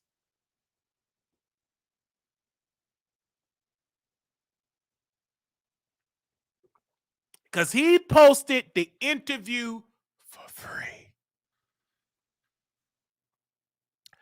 Posted it on his platform for free on Instagram. He had about 6,000 to 7,000 people watching it on IG Live. And let's do the numbers. It reached almost up to 7,000 people. Okay. Now, 7,000 people times $12.99 is $90,000, $930. That's almost $91,000 that have went away. $90,000 that Tasha K could have made off of that interview alone have went in the toilet because Darius posted the interview for free. The $90,000, thank you, La Maria, that she desperately needs. She desperately needs the $90,000. She needs that money. Every dollar count.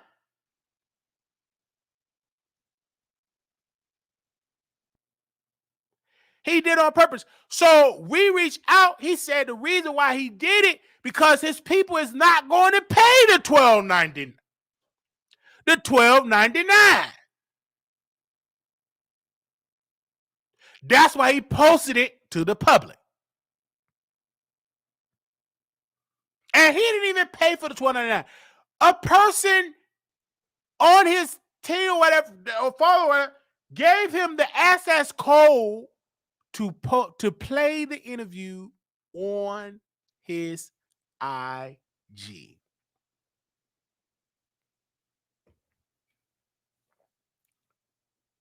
Played it for free. Did he not?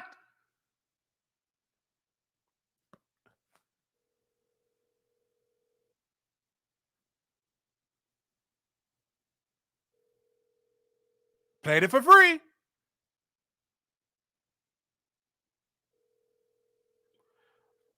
Okay, fall asleep.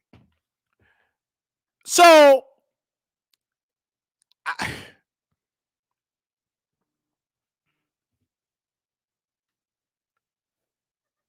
hello? Hey. Yes, ma'am. Well, what did it say?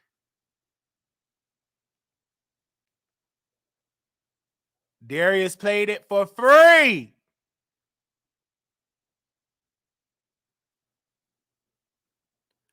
$90,000, you guys, is going in the. Oh, okay. What was the Saturday?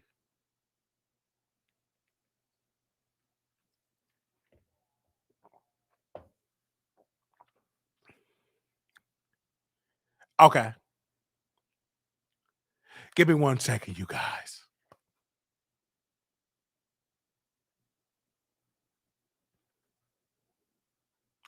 Yeah. Played it for free, you guys. And she's upset. And we're going to get into what they talk about, a little bit what they talk about, because I'm doing a full breakdown of it. But a lot of it was talking about him doing the food, cooking food and stuff. Because most of his drama, we have already interviewed him about the drama.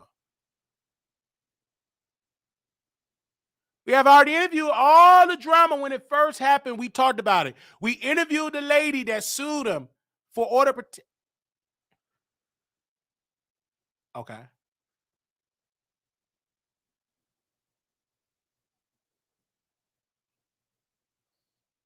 Oh, okay. Yeah, just text me like the thing for that. What is it for that?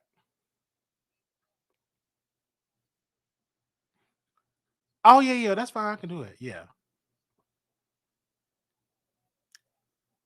Oh yeah, of course. Oh, okay.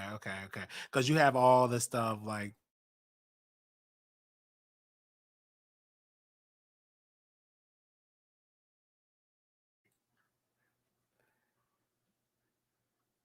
So I have to say it. So when we saw that, I said Tasha, this is the disaster. $90,000 just gone. Tasha did it. I mean, interviewed him. It is challenging because they don't respect her as a person. They just don't respect her. They don't respect her platform. They play the content. They play it on their platforms because she can't just post it on YouTube because I keep trying to tell y'all, she don't get the money from the YouTube no more. She do the bare minimum. The reason why I was asking the people, the reason why she only get 10,000 is because she don't put a lot of ads on the videos. And she do that for Cardi B to get the bare minimum. She put in the video maybe 1 to 2 ads. You could put about 10 or 12 in there because it depends upon how long the video is. She put maybe 1 or 2 ads, and some stuff she don't even monetize the videos.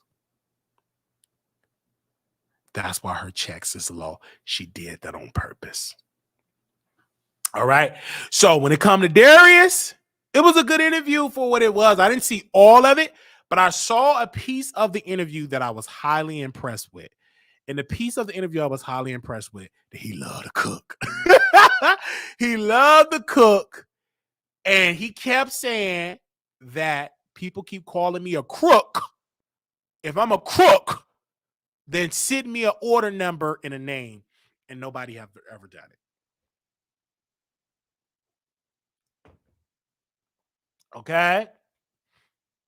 Yeah. All right. So that was that piece. Okay. Let me move this out the way. Oh, wait. Got that out the way. So let's take this down. Let's put Tasha K picture up. Where is her picture? Where's her picture? Where's her picture? Let me see. So Tasha K got security. Now she decided to go outside, kept saying, I ain't got it, I'm broke. You see Jasmine, no hair. She shaved all her hair off. You don't see Chelsea because obviously Chelsea is dissing herself from Tasha K because apparently my source said that Chelsea was pissed that Tony the Closer told everybody that Tasha complained to Tony the Closer and said that I want to fire Chelsea. She ain't no good. And when we went to the video, she got security. Let's put the security officer on the page. That's the security officer. He there supposed to be securing her, smiling like he a OnlyFans model. And then she told him to stand up and show the badge. This is him standing up, having a hooker thing in his hand, showing the badge. Cheesing, no weapon. Security to what? So I'm looking at all of this stuff, and I said, you supposed to be the security officer. Supposed to be on your post.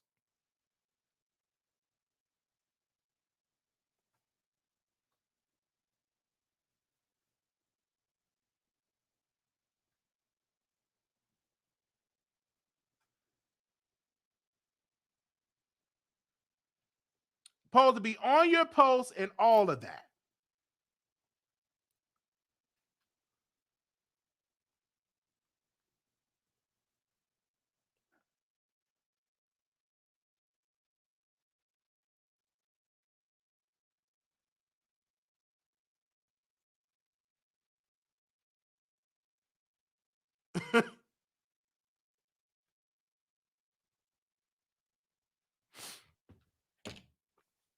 So she got security because she believed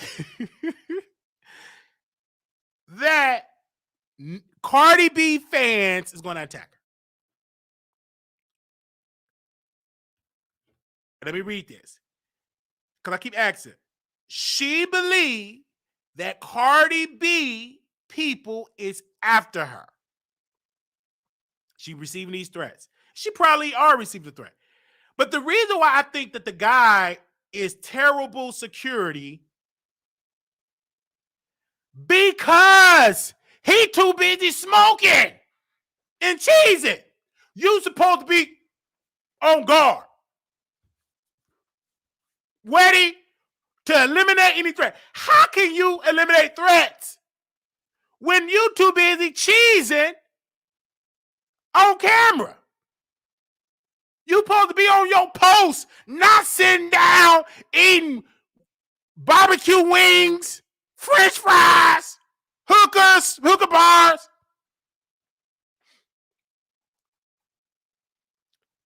You supposed to be on your post. Anybody could just come from the little bushes that you see behind them. You too busy posing in the camera.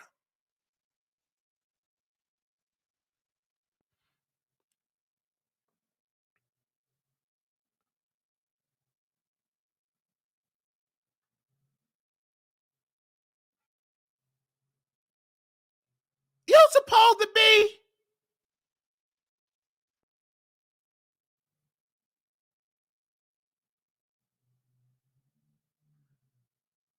I gotta say this. On your post, checking out the area. Not you out there.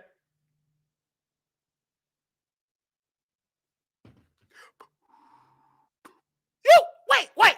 You know, security's supposed to be on their post. The party gang is out to her. You got Bloods and Crips. I don't know who do you think got probably a voice in her head. She on a lot of debtors. You know what I'm saying? So you supposed to be on your post. Not out here cheesing. Look at that picture.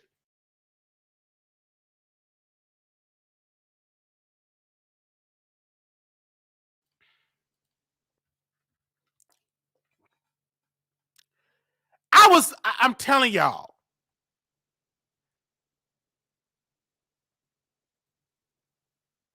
And I'm going to mind my business. I'm going to mind my business.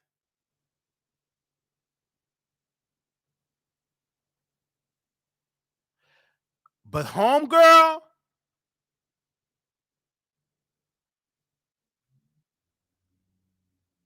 got to get her life together.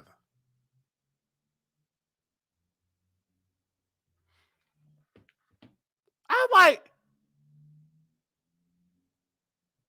he's a good looking guy. So we trying to get him to secure us. You know what I'm saying? I'm really looking at this and I said, Tasha, what are you doing?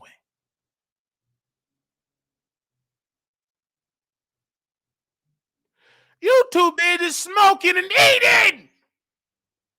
My security, when we get security, got to be on your post. I'm controversial. I'm Wiley. You got to watch out for crackheads and old aggressive fans that play with themselves. So you got to be on your post. And you keep saying, I ain't got it. You smoking, you drinking, all this type. You paying for security. And then she keeps saying, why y'all keep asking me about my bankruptcy? It's public. They asking about it because that's what they gonna do. We still, once we get the documents, we gonna talk about it on our show. So you make sure y'all send it to me, audience. We gonna talk about it. Tasha K, you're saying that you so broke. How are you able to pay for the security? And paid that man, according to my source, $145 an hour. He ain't worth a dollar. He worth to go in the bedroom to get stripped. He don't look like he worth 145, almost $200 an hour. You pay for that man just to sit there and cheese and chit chat. and smoke and eat.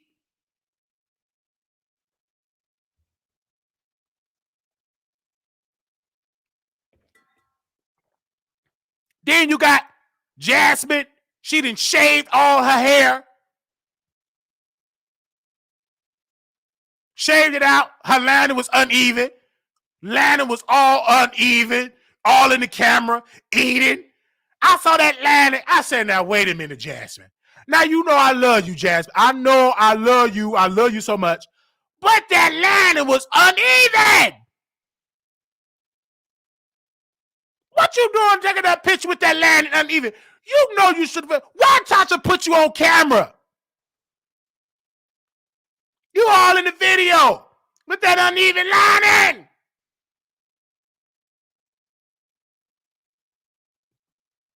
And Tasha put it out there because she trying to debunk our Emmy award-winning coverage on her being bankrupt. And her fans, I can't tell you how they've been cussing me out in the comments. One of her fans said, you B, F you. You broke B. I mean, cuss me out for filth. Y'all can't see it because we get hundreds of comments. I can't never post it or approve it. It's nothing but filthy language. We don't allow it. I mean, they be cussing me out for filth. Her fans are my Wiggin fans cussing me out for filth. Thank God I was not built to brag. I got some strong skin because they be dragging me for filth.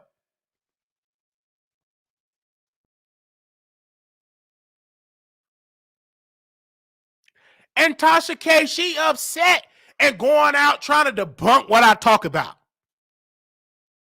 And a lot of them, they upset because we deliver content. We ain't hurt nobody. We ain't talking about we talking about people, but we ain't hurt nobody. I said, hey, you got something to say? Call in. They don't even call in no more. They on a protest. We don't need you to call in. As long as you watch it, that's all that matters. You don't have to call in. You don't have to call in or hit the link. We don't have a hit the link show. This is the Wiley Show, meaning that you hear from my commentary. And if you do call in, that's a plus, an add-on in addition to what we do. But I ain't waiting on you to call in. I don't have to ever get a caller to call in. I can just talk for hours about me and my problems and y'all favorite celebrity.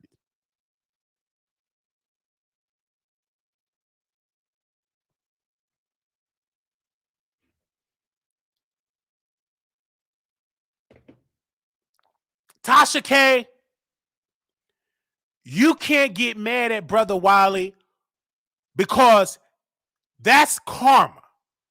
My father was talking to me. He called me. He going through a lot, my father is. This is I don't say stepfather, my father. He was upset. 50 years old, living with my sister. He sent me a DM. He sent me a Facebook. Hey, man, could you call me? I know you're doing this. Can you call me? I'm thinking somebody didn't die. I said, oh, I'm ready to cry. So I called. He said, man, I'm going through a lot. You know, your sister said I'm embarrassed and she don't allow me to have no company over because she keeps saying the lady gonna steal because the lady he dating is a crackhead. You know what I'm saying? And I wanted to tell my father, but he was already beat down, so I ain't gonna beat him down no more. But I said it with wisdom. I said, it's time for you to get your own place. You 50 some years old. Yeah, you right about that. I need to get my own place. Because when you live with somebody else and they pay all the bills, they have the rules. You got to get your own place. You got to. You 50 some years old. If you want to sleep with crackheads, that's your business.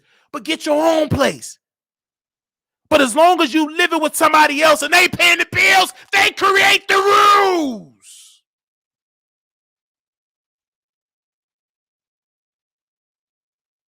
They create the rules. Get your own place. You get your own place. You got your own name on the mortgage or the deed or whatever. You make the rules. Get your own place.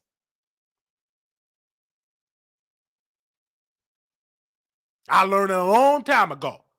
I ain't got to worry, but when I'm at home, and when I'm at one of my places, come here, I call it my little vacation spot. I don't have to put on no clothes, because it's mine. I don't play no games. It's mine. When I wake up, I don't put on no clothes. Only reason I got on the shirt because of YouTube purposes. That's it. Once I get done with this show, whoosh, I take the shirt off and watch me a movie. Just at peace.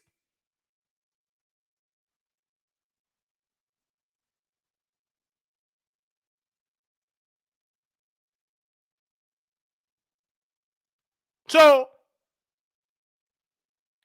when I go to my mom's house, I got to put on clothes. So now I got to get pajamas, got to put on clothes. I'm uncomfortable. But I'm there to help my mama. And she helping me. She never asked for my help because she got pride. You my mama. I'm going to help you anyway. Step back. I got this. When I go help my step back. Get back. I got this. I can help. So I have pajamas. Never had on pajamas. Man, pajamas. Man. So I'm very respectful because I'm in her rules. I don't bring company over because I'm living under somebody else's roof. Yeah, she stepped back and let me just take control. I'll wash the dishes. I got this. I like to wash the dishes. I like to help my mama. I do. I will help my mama. I help with my grandmother. I sit there and I don't care if my grandmother talk about the same story about 55 times. I'm going to sit there and act like I heard it the first time. I love my family. And if I get tired, I get on the flight and go to my vacation spot and catch up on some rest. They don't, and I will tell you this, they don't bother me like that because I'm busy. I go to work. I'm in City Hall downtown. I'm busy. And I be out there YouTubing. Chill. Found me a little spot. Be right outside in Mother Nature. And I'll be right there. Outside delivering content. Didn't miss a beat. And then once I'm done, take me a shower, go to sleep, get up. I'm either going to City Hall or going to work at somebody's nursing home and coming to help my family. You can do that once you're certified.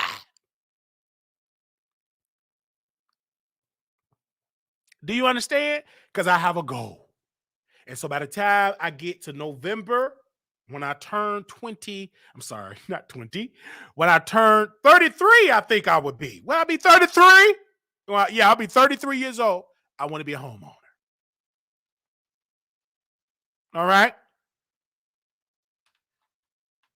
I want to be a homeowner. When November 11 get here, I want to be shopping for properties.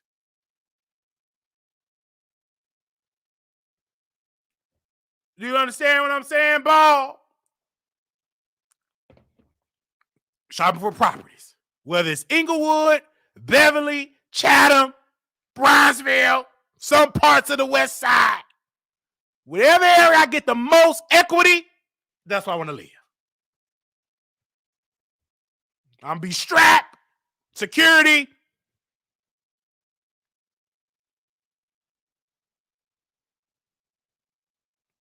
Barbed wire fence. No, I will not get a home in Dallas. My heart, and let me say this. My heart is just not in Dallas. My heart is in Chicago.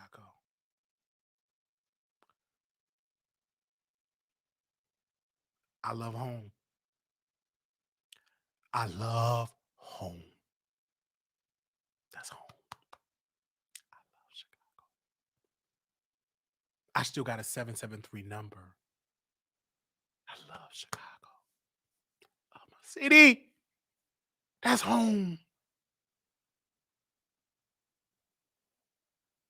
I love my home. And my mother is so shocked. She said, why do you want to come back? I said, Mama, this is home. I want to stay here.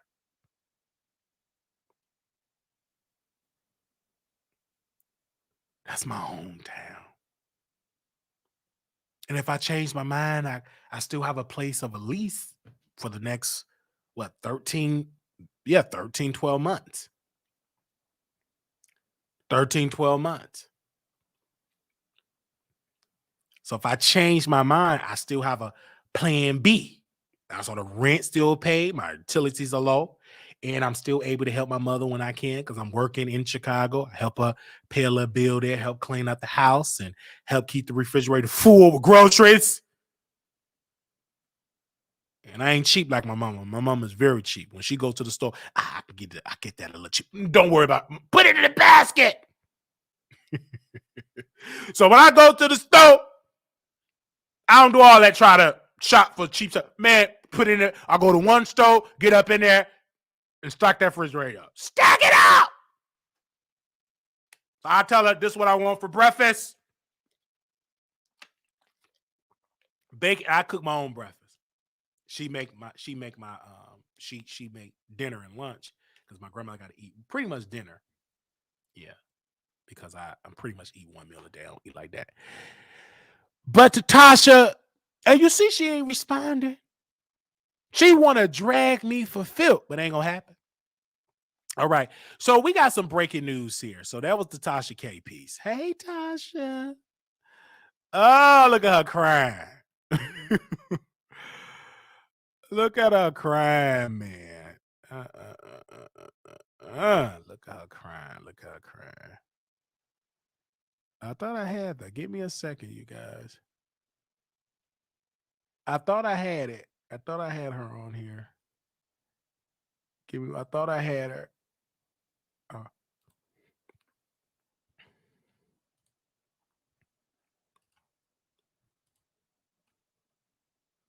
So they got Jaguar Wright out of jail. And I get a phone call. So they're trying to put her in a shelter. And I get a phone call. They said, would you let Jag come stay? I said, of course. They're trying to put her in a shelter, temporary shelter. And I said, okay, I understand the plan. But I said she got to do right. You know what I'm saying? I don't think a shelter would work because shelter is not 24 hours. She's still going to be outside and she's still not medicated. And I'm going to say this to Sean Davy Way because he got a little bit more sense. Hopefully. Y'all need to encourage her to take her meds.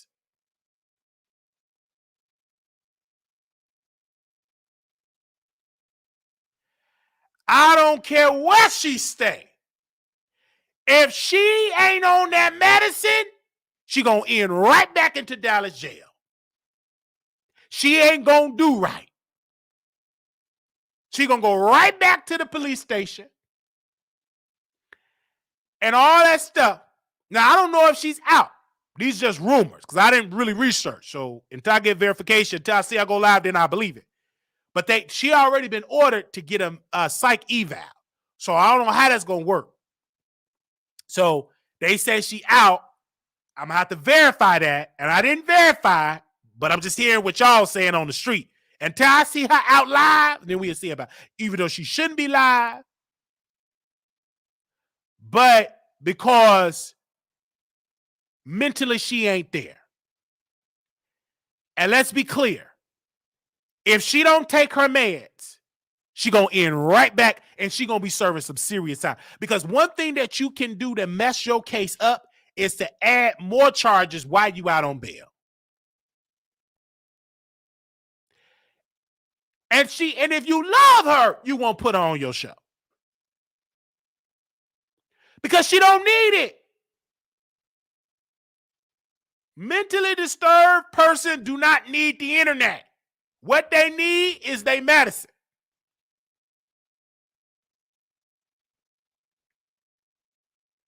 If y'all say y'all love her,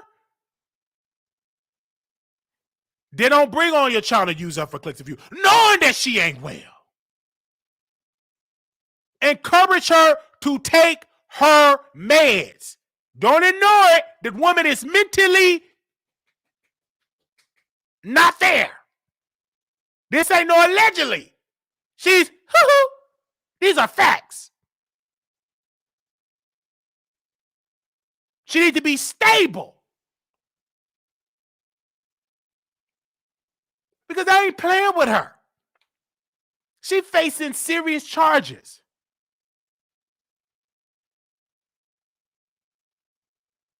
She facing serious charges.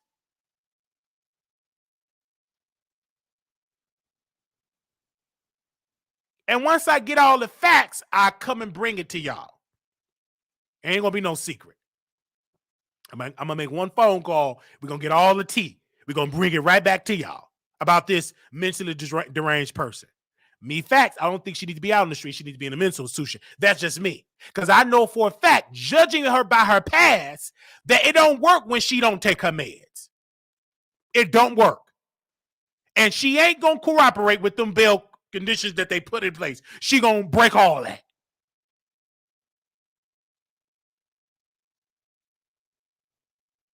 Okay? She gonna break it all.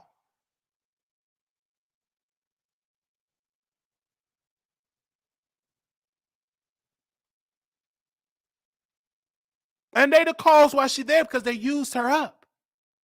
And she didn't want to take her meds. See what she can't even get no apartment. One person said, would you co-sign for?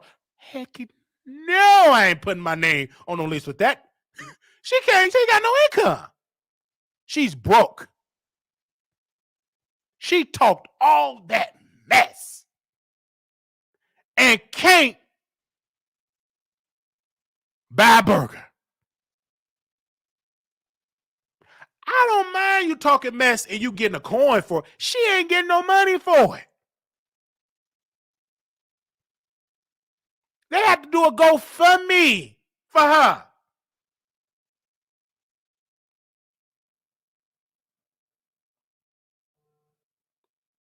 They ain't offer to bring her in their house. Nope.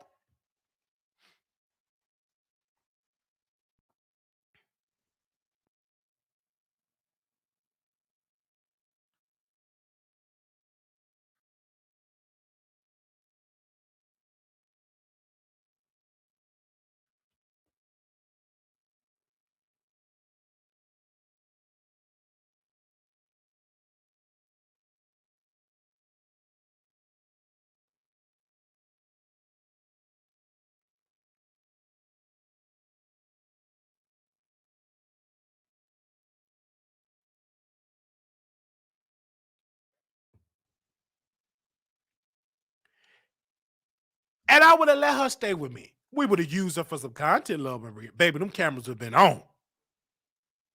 We have a camera crew. They sole purpose. We taping it all. I'm gonna make my coin. I ain't done.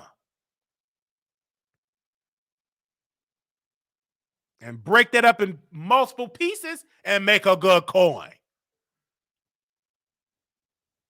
It's better than living in a shelter.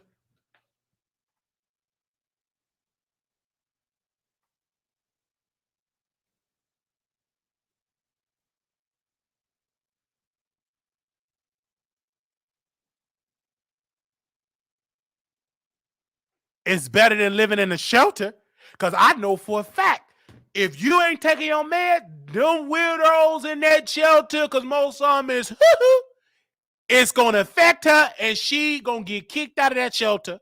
And if they give her a cell phone where she can connect to go live, I hope they do because there's going to be some good content. And that ain't going to last.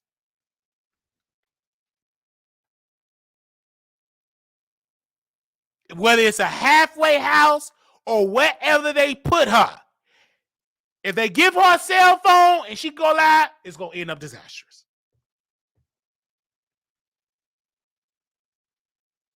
And we're going to find out. I didn't really care about it today. I'm going to find out the information. And I will encourage her to get on the cell phone. I will buy her one because she's good for business. Yeah, I'm going to buy her a cell phone. Absolutely. I give her this other cell phone. It's paid for already. I'm paid off already. A free line. We give it to her. She can go live and everything like that. And I want her to be, I'm going to give her the cell phone. Let me find out. Yeah. Mm-hmm. She ain't going to be that long. But we get out that place. Come stay with me. Free food, internet. Let's go live.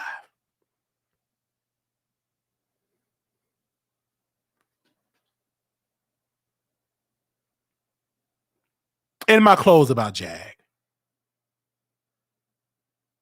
Sad.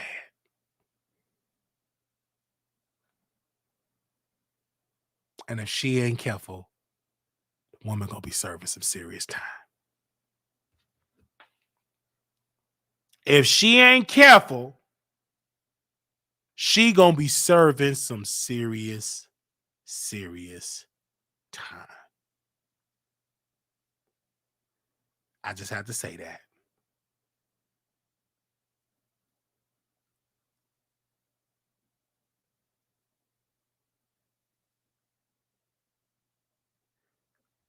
All right. We can handle Jaguar, right? That's lightweight. We can handle with some good content. You dealing with a real man. Ain't no weakling here. All right. So we gonna talk to her. We gonna get a little interview with her.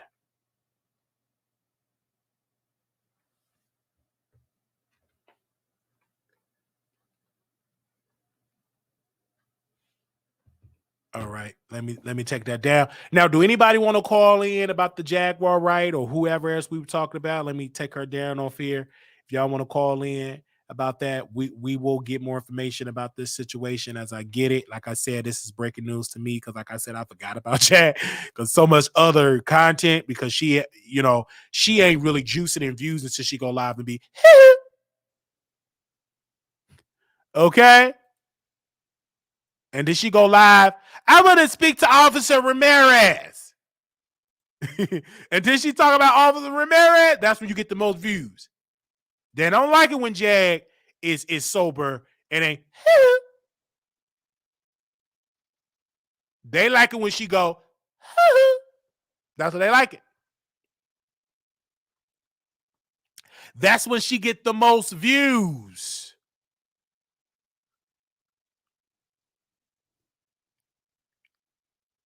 All right. If y'all got something to say, now's the time for y'all to speak now. Oh, forever hold your peace.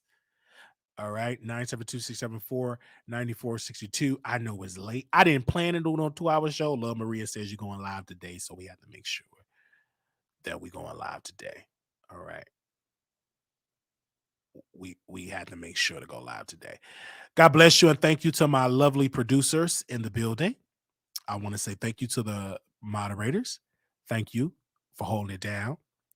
Thank you for all the members that is here for showing us amazing love. Thank you all so very much for being in the building. Also, I want to thank you for that.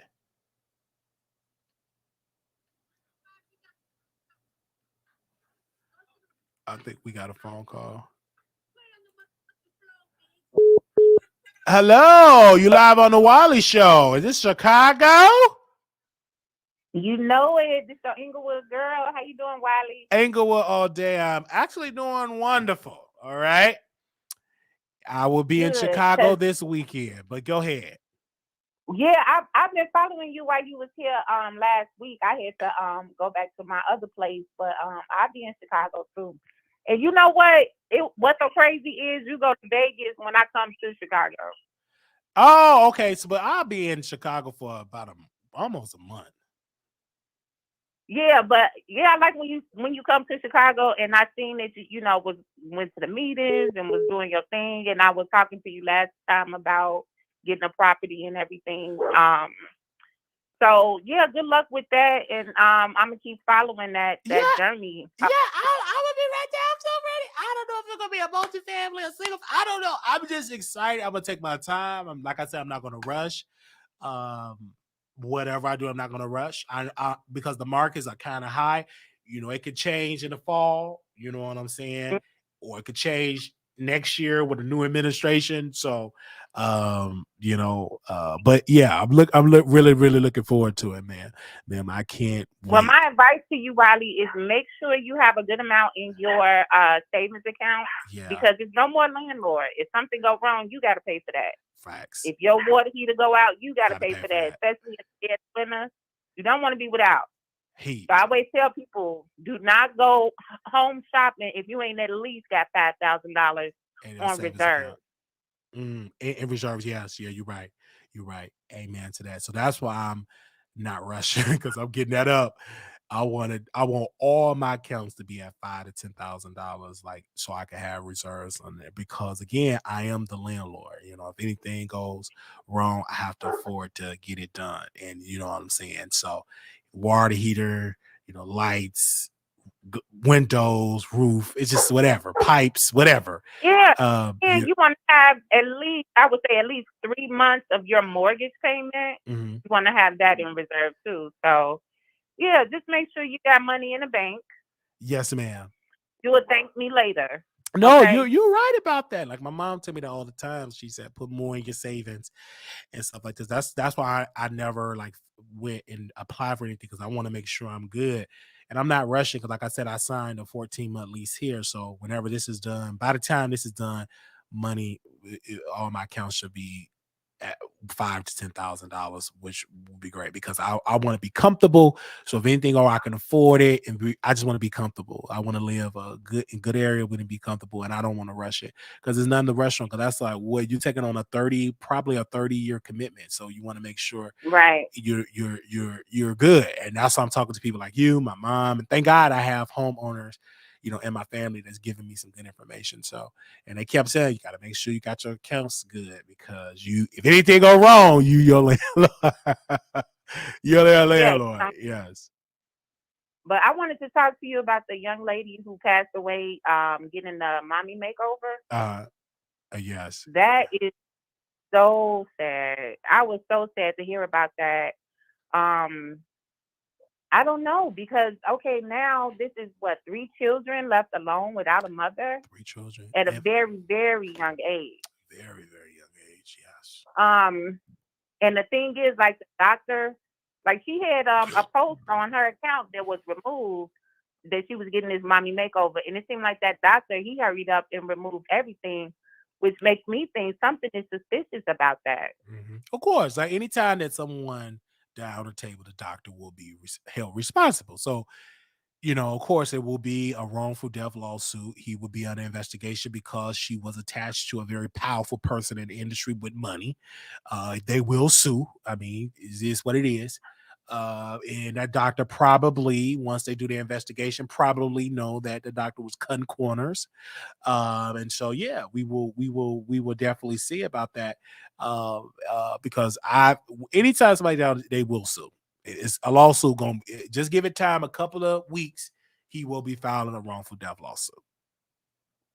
Well, I don't think they can do that because when you get these surgeries, you have to sign off. I mean, you Anytime got you, to, but still, you still can sue. That so it's up to the judge um, whether whether it will hold up. But you still can sue for malpractice. Yeah, they will have you I sign mean, all type of stuff, you but can you still can try. sue. I mean, I guess you can try, but the thing of it is anything can go wrong when you've been put under anesthesia, That's whether true. you're getting elective surgery or regular surgery. Hell, when I got my dog faded, they even had me sign something like your dog could die. You know what I'm saying? While they under anesthesia. So I mean it's really sad, but you have to assume the responsibility as well. Anything could go wrong. She could have had a heart issue. It could have been she got that vaccine, and that could have, caused some problems. I mean, it could be anything, but I just, really just want to send my condolences, to her family. But it's just really sad anytime a woman passes away from an elective surgery. It's just really sad. So that's all I wanted to say. Good show, by the way. Thank you. All right, Wiley. Have a good night. Thank you. You have a wonderful night as well. All right. The number is 972. Right. Thank you, ma'am. The number is 972-674. Number is 972-674-9462. If you're calling in, keep calling in because we only can take one call at a time. The number is 972-674-9462. We only can take one call at a time. So if you're calling in, call back. When you call in private, I can't call you back. So you have to keep calling in. So again, the number is 972-674-9462. That is the number. All right. 972-674-9462 is the number. All right. Give me a second. Hey, you live on the Wiley Show. Hey, Wiley. Good evening. Good evening. Now, I'm going to speak my mind, right? I want to know. I couldn't. Tell me if I'm wrong, because I just caught the back end of the show tonight, just a few minutes ago. This is Justice. God dang, I didn't mean to say that out loud. Anyway, I want to know. It seems like you're trying to exploit what is her name, Jaguar, but yet you used to say that you didn't like the other YouTubers that were doing that.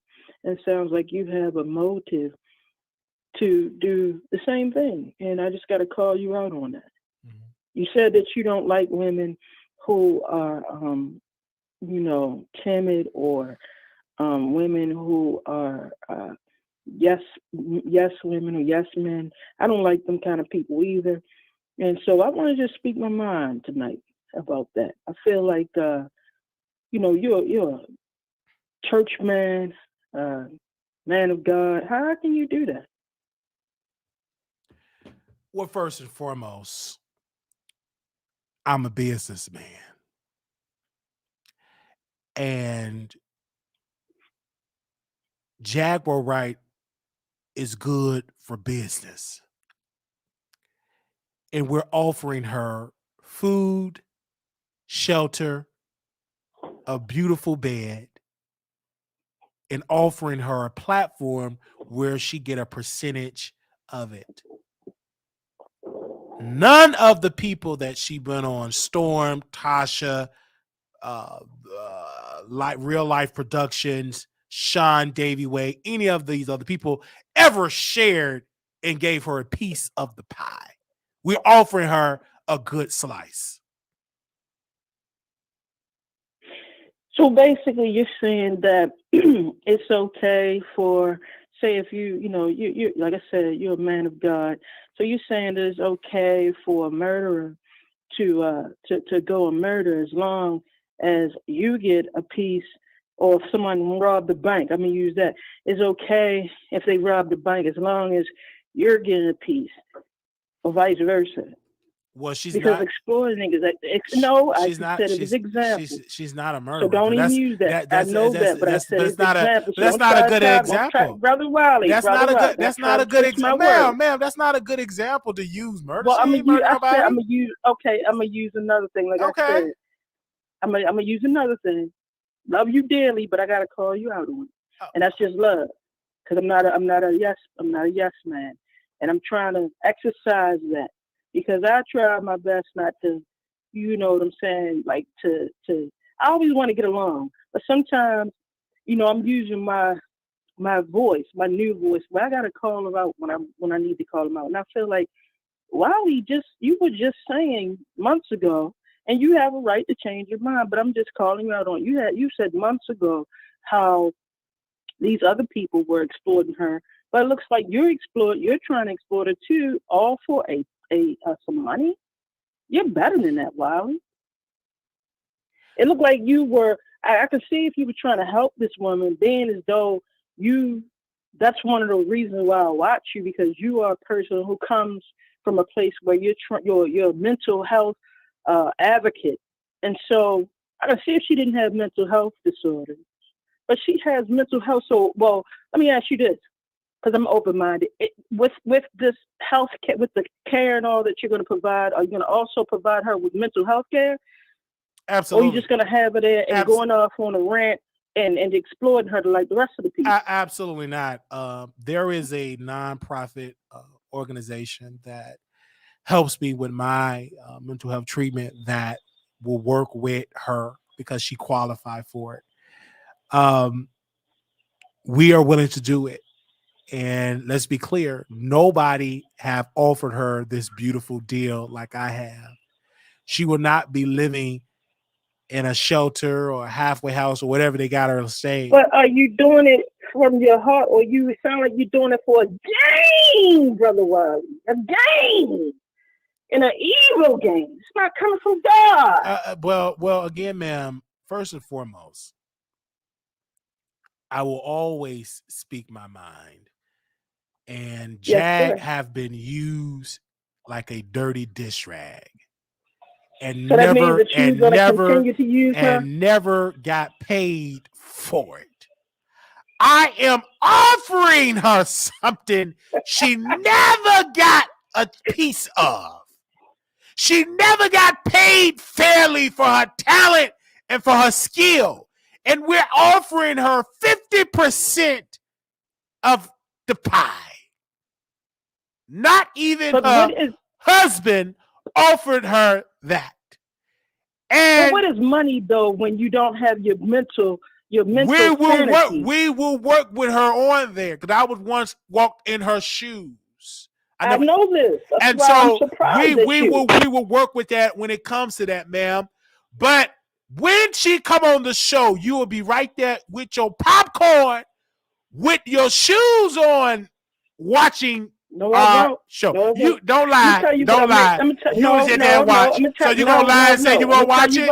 You gonna say you're not gonna watch it? Oh, you lying, man. No, let me tell you what. No, let me tell you, brother Wiley, hit me up. Let me tell you what made me stop watching. What made me stop watching when I really realized that she really, really was gone is when she did the ashes with that thing, the ashes with her son. That's when I stopped watching, because I felt it just was disturbing. It really was. And I really want that sister to get help. Now, I'm not saying, like, if you actually, I really feel like you were sincere when you said the first time that you really want to help her. And I believe you do, but come on. I understand that you quit your main job or whatever, and this is your full-time thing. But Wiley, don't be better than that. That's all I'm saying. It's all laughs and games. I like how, we get the yelling, and I like how you get the yelling. Love you, brother. As a person, you seem like you're a really, really good person. Please don't exploit that lady. Again, this ain't exploiting. You don't understand what I'm doing. This is business.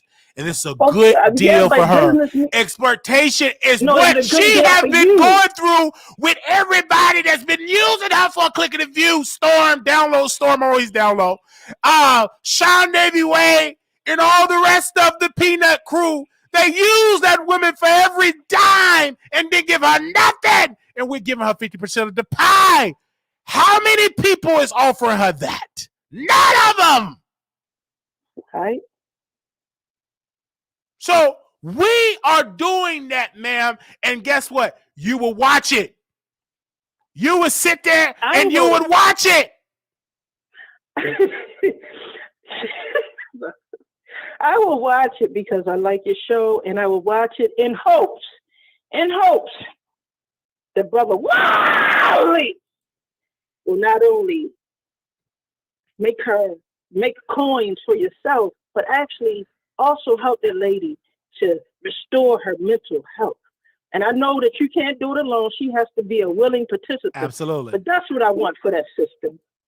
Because, I'm all about what mental health awareness, brother. And that's one of the reasons why I watch you. So just do the right thing. You know what I'm saying? That's all.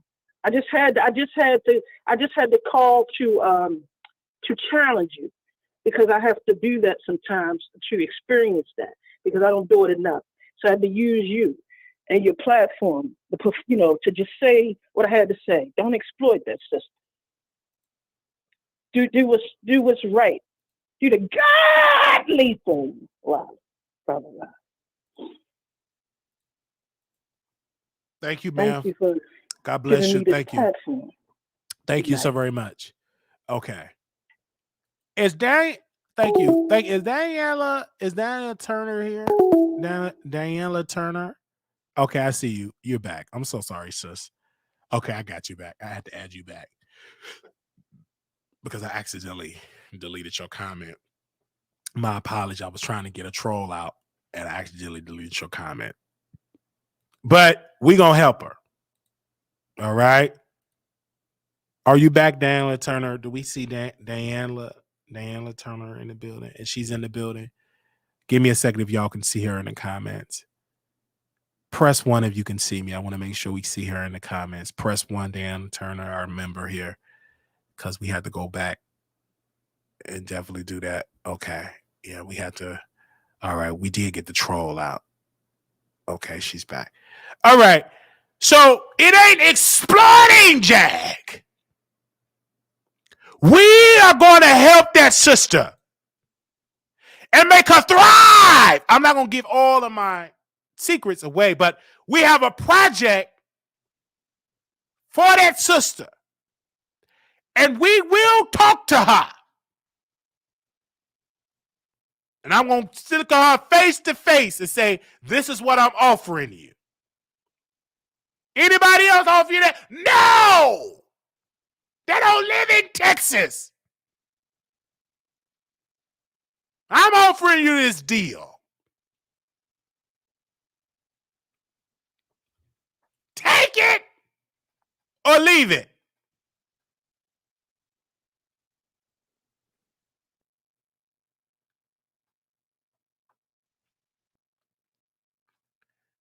God bless you and thank you, my brothers and sisters.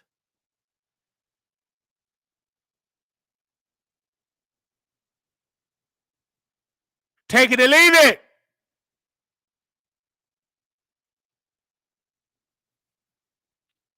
All right. Ooh, she is so beautiful. Let me see. Is she going live?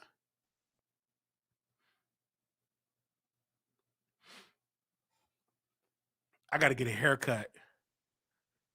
So make sure y'all donate because we got to get us a hair. We got to look fresh when we get to Chicago. Let's put the cash. We got to beg. Got to ask for some money now. Let's take her down off the picture.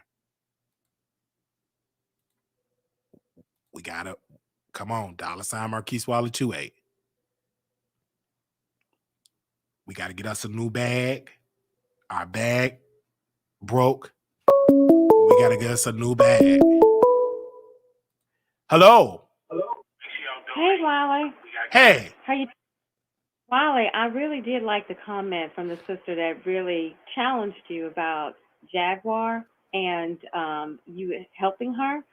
I think, Wiley, if you handle this right, I think we all be paying attention. I think we all want to see you actually, assist her and bring out the best in her, which we have not been able to see that with other commentators. So I'm with the sister that called in about that because I do believe that you have been an advocate for mental health. And one of the reasons why I support you, Wiley, is because of how open you are about the things that you have been challenged with. And so I am looking forward to seeing how that is going to play out. I mean, I know that there's business and there's money to be made, but I think a lot of times doing good would allow great things to come to you. And that can be a lot more than money. You just never know, the blessings that could be just not to you, but to your family. So I hope you take that into consideration. And I look forward to seeing what you're going to do with that. And I also wanted to take time to thank you for just all the awareness that you brought about the city of Chicago and everything that's been going on there, the politics. I mean, and everything with the immigrants and the amount of money that they were being given, knowing how much is going on in Chicago. I really that has really made me pay closer attention. And you brought up such great points. When you get very serious about your interviews and you get down to business, Wiley, you're just as good and great as any other great journalist out here. Absolutely. And so I really appreciate that. So I think that with the Jaguar Wright piece, it's a good business move because she never got paid fairly. And we're offering her a landline that she desperately needs. It would be great content, both of us together, sharing the proceeds 50% even down the middle. Nobody ever gave her that 50% deal. She went on Storm Monroe's platform. Storm used all the money to upgrade his apartment and his cars. He never gave her a piece of the pie. We're giving her a piece of the pie. And that's what we're going to do for Jag. None of her competitors, none of the people that brought her on their platform give her that share. They have all used her up for their monetary gain. And so we're not doing that. So, hopefully she complied. If she don't, hey, we shall see. But that's what we have to do about Jag. But I hope now that she learned her lesson out of all of this, because she is on the radar of the police and the prosecutors. And hopefully she don't F it up. And people donated their hard-earned money to get her out. And if she jump bail and leave and don't go to court, then all that money go to waste, and that's more charges. But one thing though, while you know this because you've had, it took you a while yourself to be able to handle the challenges that you had going on in your life. And it was really hard, but thank God, the good Lord got you through it. It's going to take some time, and I'm very happy to know that you're willing to be fair with her financially. But like I said, I really would like to see somebody that cares about her. I really would like to see somebody be able, regardless of someone's mental health issues, be able to take someone underneath their wing and, have a boundary between exploitation and helping, and not cross the exploitation area or that boundary, and stay in the area of just being able to help her and be focused on that. Like, that being your contribution to something that somebody has not ever done with her in her life. And I think we would all want to see that. We would like to know, because we do tremendously support you. And we like to see you stay on the good side of it, in spite of how she might challenge you, because you've been there and you have had to fight extremely hard. And what better person to understand her than someone who's already been through it, such as yourself? Absolutely. So absolutely. And that's why we are definitely there for her. Very sad that over 20 years that she's battling with this and never are able to live a sober life. When I talk to her family, we're just seeing her the social media version, but she's been doing this before it was TikTok or Instagram or Facebook. And a lot of it is on her, because she don't want to take the medication. So hopefully she listened, but she's 50 some years old. And so now, if you're going to be, get paid for it. And so we're willing to give her a nice check. All right. Thank you, ma'am. All right. Well, have a good night. Bye-bye. The number is on the screen, you guys, 972-674-9462. Oh, my backpack is coming. I ordered it. Yes. Okay. My backpack is coming. Okay. So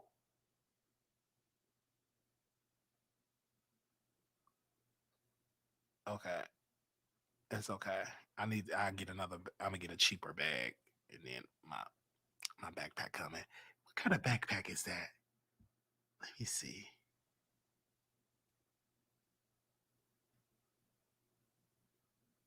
I think it's an expensive bag. I forgot what kind of bag she bought me.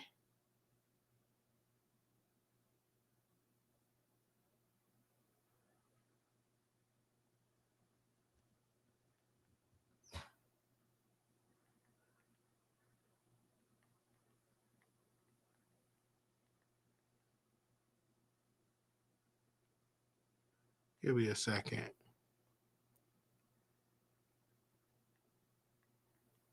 Okay.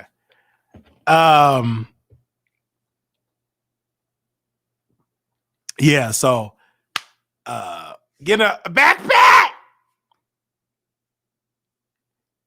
And I forgot what it's called.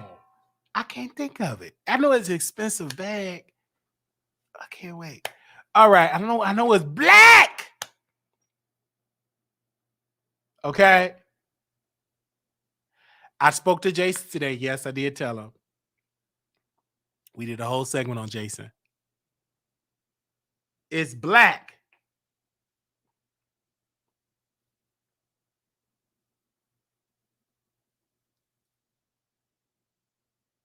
It's black.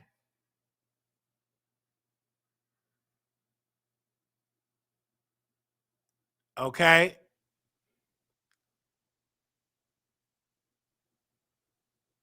Thank you.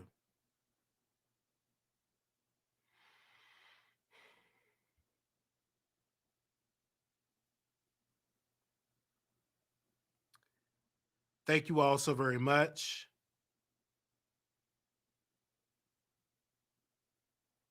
This was a good episode today. And thank you. Thank you. Thank you for everybody that sent a cash app. Excuse me. Send a cash app to our show as we desperately need it. And that's $ Marquise Waller 28. Pray for our celebrities. Pray for brother. Pray for him. Just pray. Thank you all for y'all massive support. Like I said, I will be in Chicago. Pray for us. We'll be on a plane. You see how God sent somebody better. Don't complain. Got me on a plane. We going to Chicago.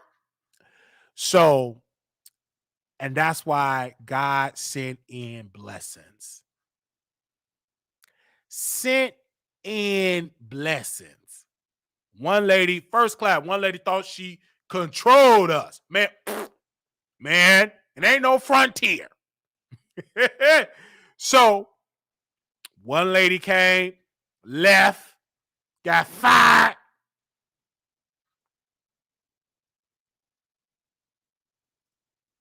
Fired. She didn't got replaced.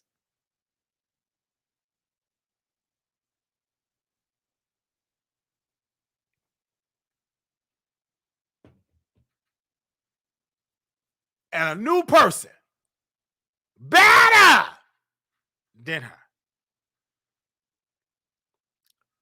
So I told y'all.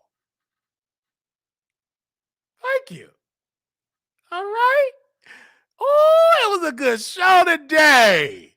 Welcome, everybody. It was a good show today.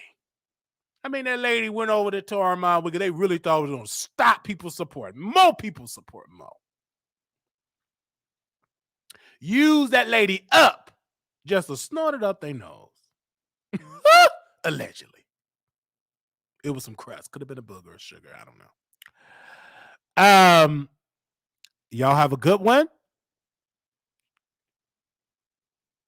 I'm about to go watch this Cardi B video with not Ice Spice, Lotto. About to go watch that. About to get on the phone with my dip.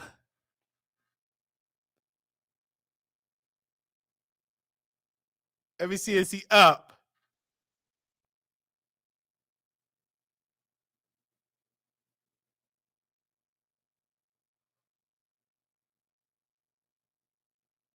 Okay. Oh, you about to start your shift, Ducky? I'm glad. Y'all about to thank Lil Maria. She stood on me. I got a Gucci bag coming. Gucci. I never had Gucci in my life. But I had a Gucci bag. Somebody donated a Gucci bag to the world. Gucci!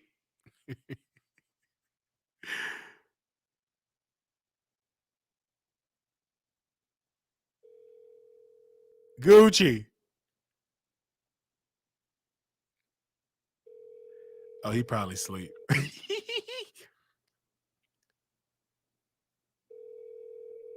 Wake up!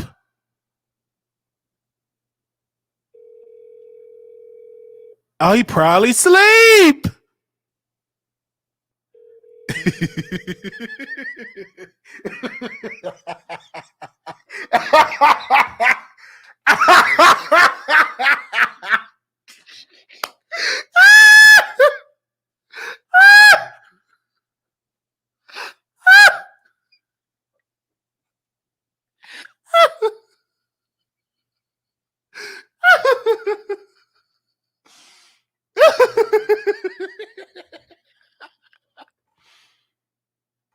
Oh, oh man. A black Gucci bag. That's what I'm talking about. Okay. I tried to call my dip.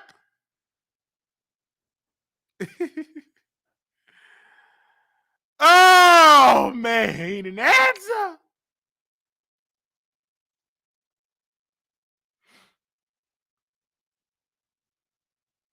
He didn't answer.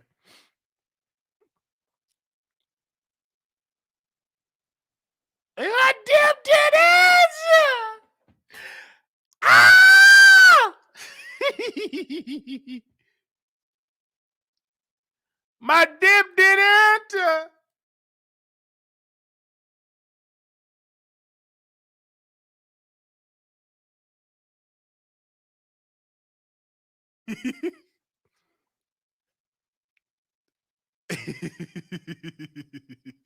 Let me see if he answer, y'all. Let me see. I don't know if he answer.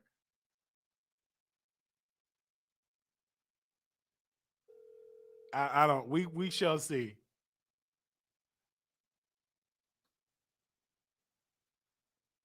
Wiley, I told your ass to stop calling during your live.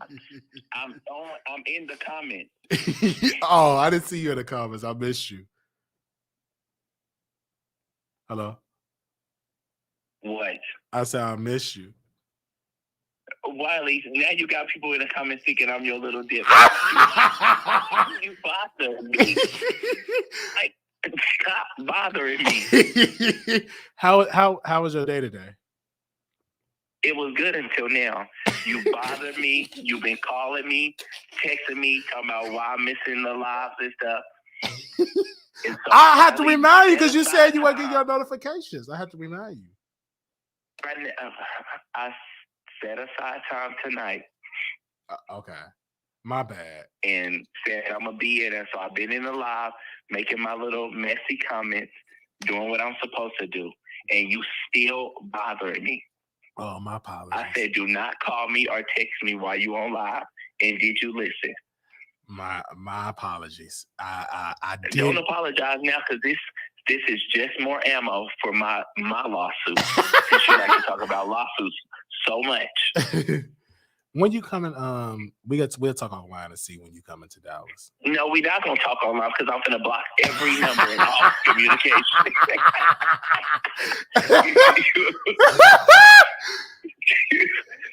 So you're gonna block every number? Every number you call from. So you're not coming to Dallas? Our little birdie told me you coming to Dallas. First of all, little birdie gonna get put to sleep if she keep playing with me, because I already know who you're talking about, and I may be out there. But if I come out there, I don't want to see you. Oh, you don't want to see me? My lawyer told me it's not good for me to see the defendant. Oh, so you want to stay at my place, or you gonna get your hotel? Heck no. No, I'm asking you.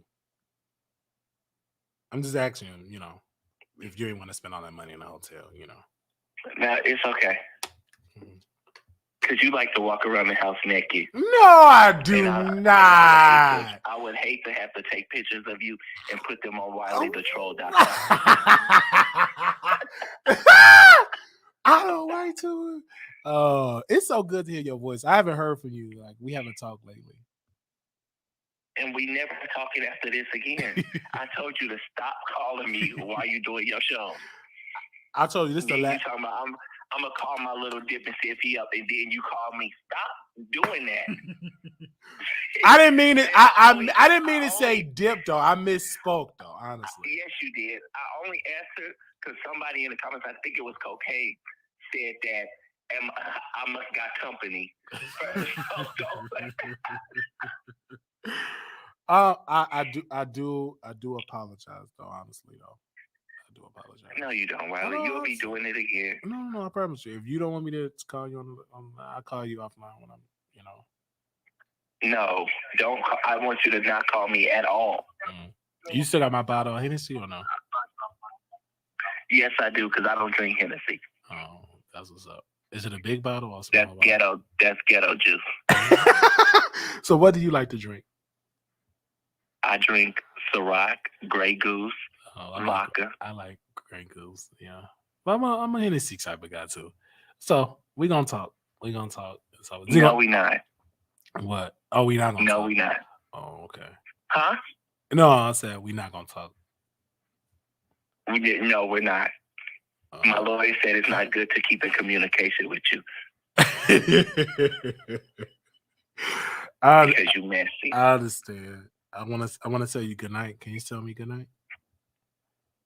Good night. I love you. And good night to Cocaine. I love you. And not the cocaine you were talking about. I'm talking about your member Cocaine. Right. I know what you're talking about. I'm talking about the member. I love you. Bye, Wiley. Can you say I love you too? No, I cannot. Why not? It's a brotherly love. Oh my goodness. Wiley, please get off of my phone. I'm tired of you. Oh, okay. I just wanted to say I love you. Well, I'm glad that you love me. Yeah. So I'm gonna talk to you tomorrow when you get off. I got you. I'm gonna talk to you tomorrow. Or later on today. You have a good night. No, not later on tonight. I got work in the morning. No, I'm talking about like later on after you get out of work. I'll call you once you get out. Okay. All right. Bye. Bye.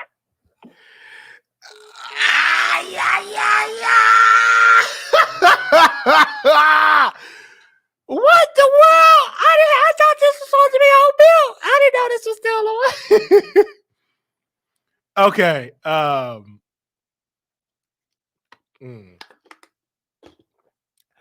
Thank y'all so very much. Little black boy, you beautiful.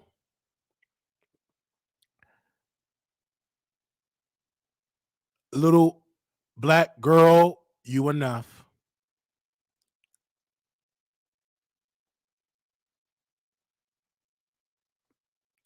When times get hard, always remember to put God first. Always remember. Thank you all so very much for that. Woo.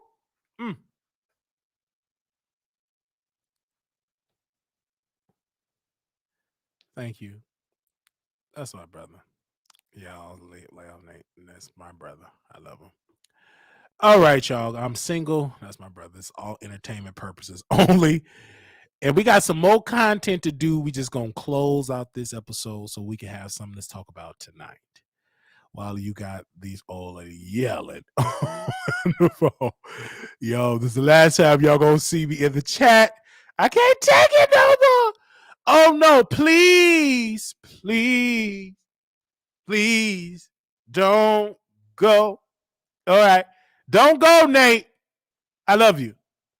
All right. I love all y'all. Cocaine. I love Lala 1908, Daniela Turner, Quiet Storm, all the members I can see. Denise, I see you. Jacqueline, I see you. Jazzy Cleaners, Ducky underscore 111. Any member else I didn't give a shout out to? I love you, member. Jazzy Cleaner. Ooh, excuse me. Latavia J. Quiet Storm. I love all y'all. God bless you. Thank you. I just burped. I'm so sorry. Paul, I love you, Paul. Paul said he love you too. Woo.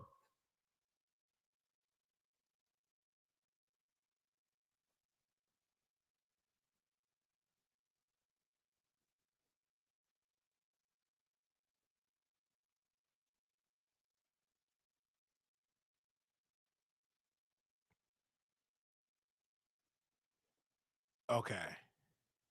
They say y'all want to make a cute couple. Stop it. I like Nate. All right. He's a good guy. He's honestly a good man. And I will share some things, but I'm not going to share it publicly. I'm not going to share it publicly. What I really want to share. But in this Pride Month,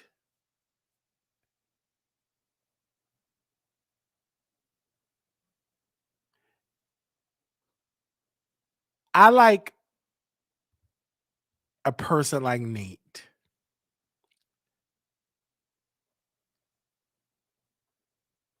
We can share it on members only.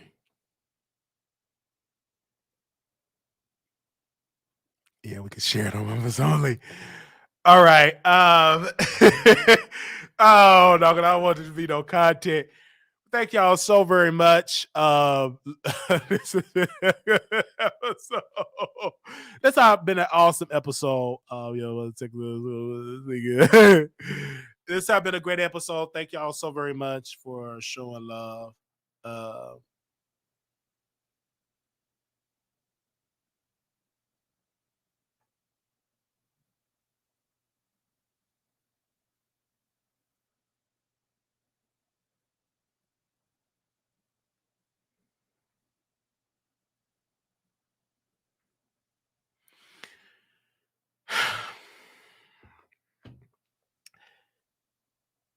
I think Wiley Somebody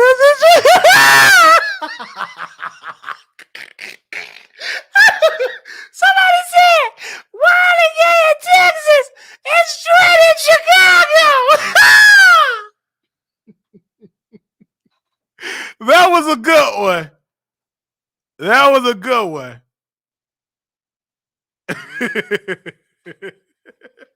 That was a good one. That they said it's Pride Month. Yes, that was a good one. They got all the boys on them too.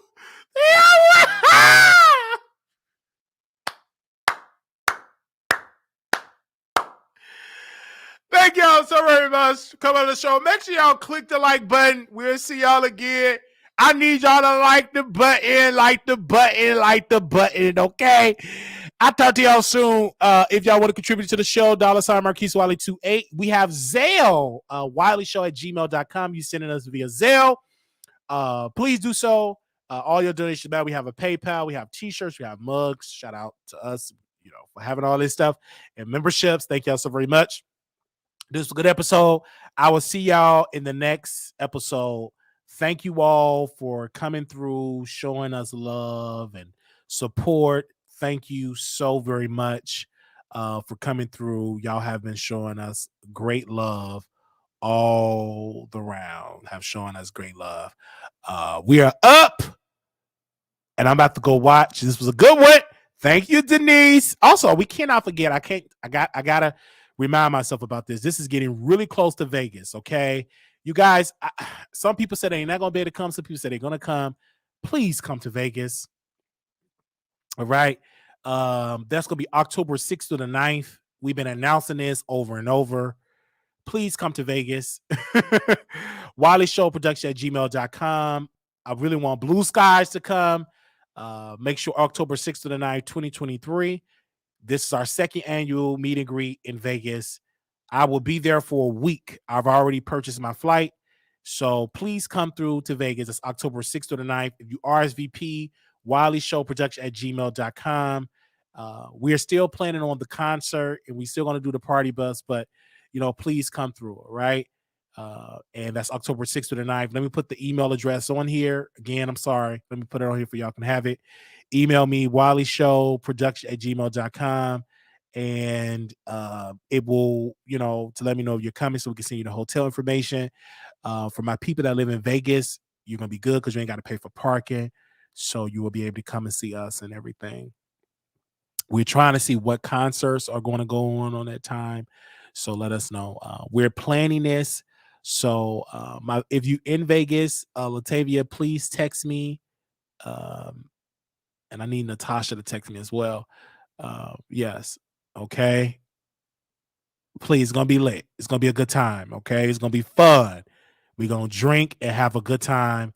And Nate is coming as well. So yeah, Nate is coming as well. So I'm grateful for that. If y'all, who is on the phone? Nobody's on the phone. Hello? Is it me you looking for? No. No, ain't nobody on the phone. Wait a minute, where's my other phone at? I died. It didn't die. It died.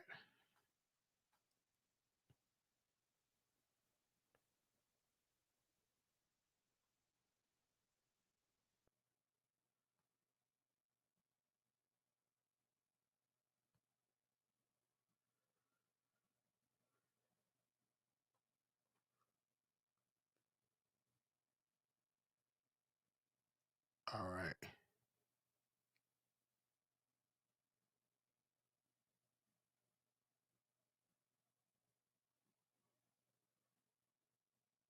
Okay. That was it, y'all. Talk to y'all later. We'll be back tonight with another episode. Thank y'all so very much. See y'all tonight. Holla. Make sure y'all subscribe. Go to our website, www.waterthetroll.com, and we will see y'all in the next episode. God bless you. And thank you. It's my prayers. God bless you. Thank you for coming through. This was lit. This was lit. This was lit.